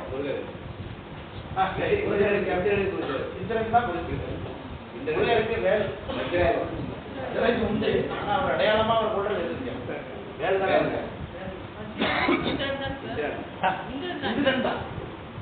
புலிசத்தை எப்படி வரையலாம்? எப்படி வரையலாம்? 3 ஸ்டார் வரிசையாகவும் போடலாம். இரண்டே வஜ்ரத்தை குறிக்கக்கூடிய வடிவங்கள் தான். வஜ்ரம்னா திணிந்து இருக்கு, டைட்டா இருக்கு. வைரம்னு அர்த்தம். வஜ்ரம் மீன்ஸ் வைரம், அடிச்சு உடைக்க முடியாத அப்படிப்பட்ட ஒரு விஷயம். எலும்பு, நீங்க ஏன் சொன்னீங்க ததீசி அப்படின்னு ஒரு முனிவர் இருந்தார். ததீசிங்கிற முனிவர் தியாகம் பண்ணார். அவர்கிட்ட தேவர்கள் எல்லாம் பார்க்கடலை இப்படி கிடைச்சாங்கல்ல, அப்போ எல்லாரும் கையில் இன்ஸ்ட்ருமெண்ட் வச்சுக்கிட்டே இருந்தால் எப்படி கிடையாது? இப்போ சார் என்னுடைய நோட்டை நான் அப்படி வச்சுக்கிட்டே நான் அப்படி கடைய முடியுமா? கடையணுன்னு என்ன வேணும்? 2 கையும் இப்படி போனால் தான் கடையலாம். அதனால் அவன் என்ன பண்ணான், அந்த ஆயுதத்தெல்லாம் எடுத்து ஒரு இடத்த ஓரமாக குடிச்சு வச்சுட்டு போயிருந்தான். இவர் இடத்துல சாப்பிட்டார். என்ன சொல்லலாம், உள்ள அவருடைய எல்லா தேவர்களுடைய ஆயுதங்களும் எங்கே போயிடுச்சுப்பா? அவர் உடம்புக்குள்ளே போயிடுச்சு. அதனால அவர் உடம்பு என்ன ஆகிட்டுப்போ, வஜ்ரம் போல ஆகிவிட்டது. அதனால இந்திரனுக்கு ஒரு பெரிய பிரச்சனை வந்து போச்சு. பின்னாடி வேற இந்திரன், முன்னாடி ஒரு இந்திரன், இப்போ வேற இந்திரன் இருக்காரு. அந்த இந்திரனுக்கு ஒரு பிரச்சனை வந்தோடனே இவர் என்ன சொல்றாங்க, ததீசின்னு ஒரு பெரிய மகான் இருக்கார், அவருடைய எலும்புல தான் நீங்க ஆயுதம் பயன்படுத்தினீங்கன்னா உங்களுக்கு நல்ல வெற்றி கிடைக்கும்னாங்க. உடனே அவர்கிட்ட என்ன பண்ணாங்க, அப்படியா உலகத்துக்கு உபகாரம் பண்றதை விட என்ன சார் பெரிய இந்த உடம்புடைய பெருமை என்ன தெரியுமா சார் அப்படின்னு திருவிழா புராணத்தில் அந்த ததீசி படலத்தில் ஒரு திருவிழா நாட்டு ஒன்று வரும். சொல்லுவாரு, தாய் எனதெம்பால், மனைவி எனதெம்பால், பிள்ளை எனதெம்பால், செத்த பிறகு நாய் எனது என்னும் இந்த உடல் அப்படிங்கிறார் இல்லையா? அந்த உடம்பு அப்படி ஆமா, அம்மா பிறந்தோன்னு ஏன் பிள்ளை ஏன் பிள்ளை ஏன் பிள்ளை ஏன் பிள்ளை அவனுக்கு நீ கொடுப்பா இல்லையா? வீட்டுக்காரங்க மனைவி என்ன பண்ணுவாங்க, அவங்களுக்கு நம்ம யாராவது கணவரை பார்த்தாலே இவங்களுக்கு தாங்க முடியாது, பொசசிவ். ஏன் எனக்கு சொந்தமான எடுத்து வச்சு பிள்ளைங்க, எங்கள் அப்பா பக்கத்தில் தான் நான் படுத்துப்பேன், என் பிள்ளைங்க உடைய அப்பா பக்கத்தில் நினைச்சு படுத்து. செத்து போனோடனே என் பிள்ளை என்ன அம்மா எடுத்து நினைச்சு போல 2 நாளில் நான் வேணா நினச்சிக்கலாம், வேணா 2 நாளைக்கு நினச்சிக்கலாம், அதான் பண்ணலாம். கண்டிப்பாக மனைவி வந்து நினைக்க மாட்டேன், அது நல்லா கன்ஃபார்மாக தெரியும் இல்லையா? அது நடக்க வாய்ப்பு இல்லை. பிள்ளை என்ன நிச்சயமாக வந்து அனைத்து படுத்து வராங்க, அது தூக்கி கொண்டு போய் குழந்தையில போட்டுருவாங்க. அப்போ நாயும் நரியும் எனது என்னும் அப்படிங்கிற இந்த உடலுக்கு அவ்வளோதான் மதிப்பு. திருவிழா புராண பாட்டு, இந்த பாட்டு தெரியலை ஞாபகம் வருது, இதுதான் கருத்து. ஆனால் நாய் எனது என்னும் நான் இந்த உடம்பு காக்கைக்கு இரையாகி கழிவரே என்ன அப்பர் தான் இதெல்லாம். பூ கை கொண்டு அரண் முன்னடி போட்டிலர், நான் கை கொண்டு அரண் நாமம் அவிற்றிலர், யாக்கைக்கு இறைதேடி அளம் வந்து, ஆக்கைக்கு இறைதேடி அளம் வந்து, காக்கைக்கு இரையாகி கழிவரே. இந்த வஜ்ரம், அதில் வஜ்ராயுத படையுடையவன் யாரு? அதனால இந்திரனுடைய புரியாது, யாருடைய புரியுது? நிலத்தோட புரி,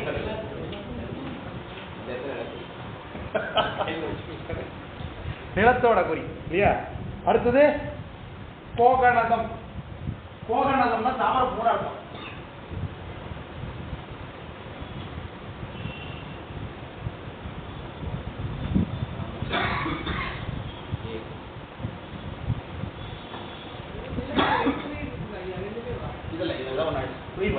வஜ்ரம் அவ்வளவு. வஜ்ரம் எப்படி வேணாலும் சொல்லலாம், இது வஜ்ரம்.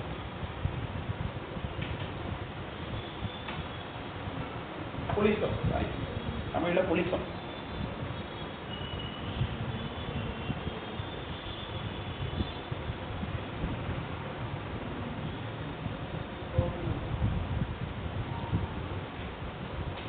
கோபனதம் வந்தாருன்னா யாரு? நீரோட தொடர்புடையதுதான் அது. நிலத்துக்கு அழுத்தத்தன்மை இருக்கு, அதனால வஜ்ரம். நீருக்கு தாமரைப்பூட தொடர்பு இருக்கு, தாமரைப்பூ ஞாபகம் வச்சுக்க வேண்டியதுதான். அடுத்து யாரு இருக்கா? பொன் சுவத்தி குன்றா அருகுள்ளி. அப்ப அடுத்தது மேல பொருள் பூதம் என்னதுங்க? அவருக்கு என்னது? சுதந்திரம் நெருப்பு எரியும் மேல, அதனால அதனுடைய வடிவம் ஸ்வஸ்தி அப்படிங்கிறது. ஸ்வஸ்திகம்னு சொல்லுவோம். இது பொதுவான குறியீடு தான். இது வந்து தமிழர்களும் அதை கையாளுவாங்க, எடுப்பாங்க. புனிதமான சின்னம். நம்முடைய அஷ்டமங்கல பொருட்கள்னு சொல்லுவாங்க தமிழ்ல.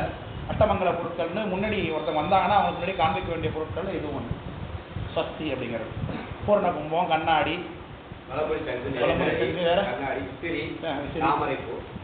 இதெல்லாம் அஷ்டமங்கல பொருட்கள், அஷ்டமங்கலமான பொருட்கள்.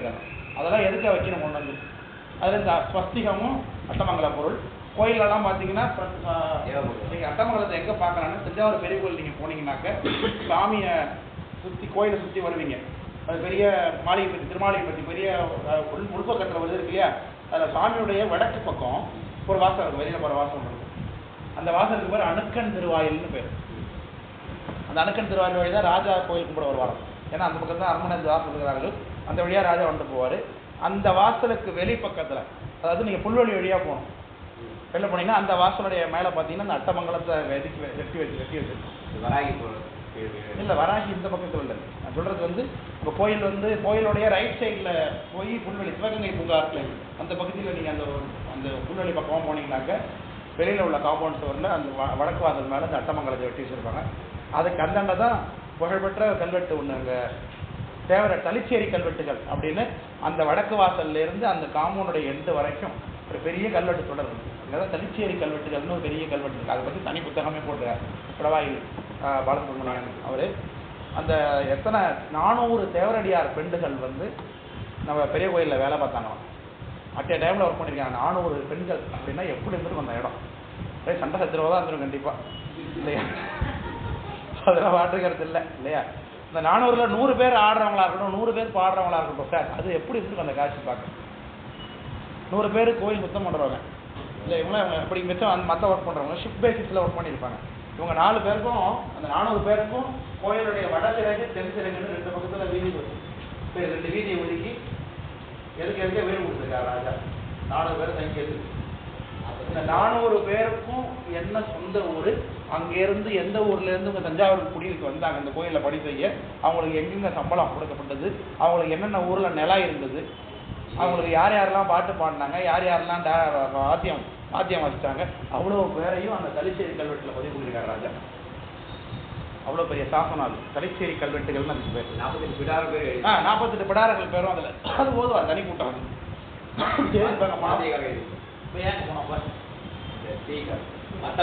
அட்டமங்கலம் ஸ்வஸ்திக்கு அட்டமங்கலத்துக்கு ஸ்வஸ்தி.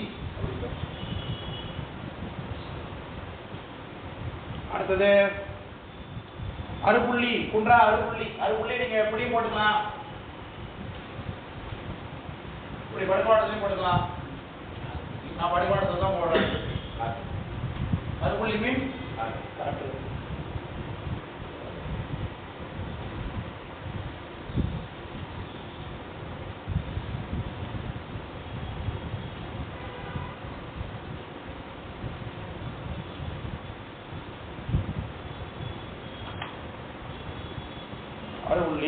அடுத்தது ஆரமுத விந்து. ஆரமுத விந்து ஆகாயம். அதாவது டிராப் அப்படிங்கிற இந்த டிராப் வடிவம், அதான் ஆரமுத விந்து. இது ஆகாயத்துக்குரிய வடிவமா இருக்குது. ஒருவேளை ரெயின் டிராப்பை ஆகாயத்துக்கு ரெப்ரசன்ட் பண்ணதான் நமக்கு தெரியல, அப்படிதான் ஆகமம் சொல்லுகிறது. சரி, அதுக்கப்புறம் இந்த 5 பூதங்களுக்கு இருக்கக்கூடிய அதிதெய்வங்கள் யாரு அப்படிங்கிறத சொல்லுகிறார்கள். இந்த 5 பூதங்களும் என்னென்ன செய்கிறாங்கிறதெல்லாம் அடுத்தடுத்த பாடலில் பேசுகிறாங்க. அதெல்லாம் நம்ம அடுத்த வகுப்பில் பேசுவோம் என்று சொல்லிக்கொண்டு நிறைவு செய்து கொள்கிறோம். திருச்சி சம்பளம் போயிட்டு வரலாம் எல்லாரும்.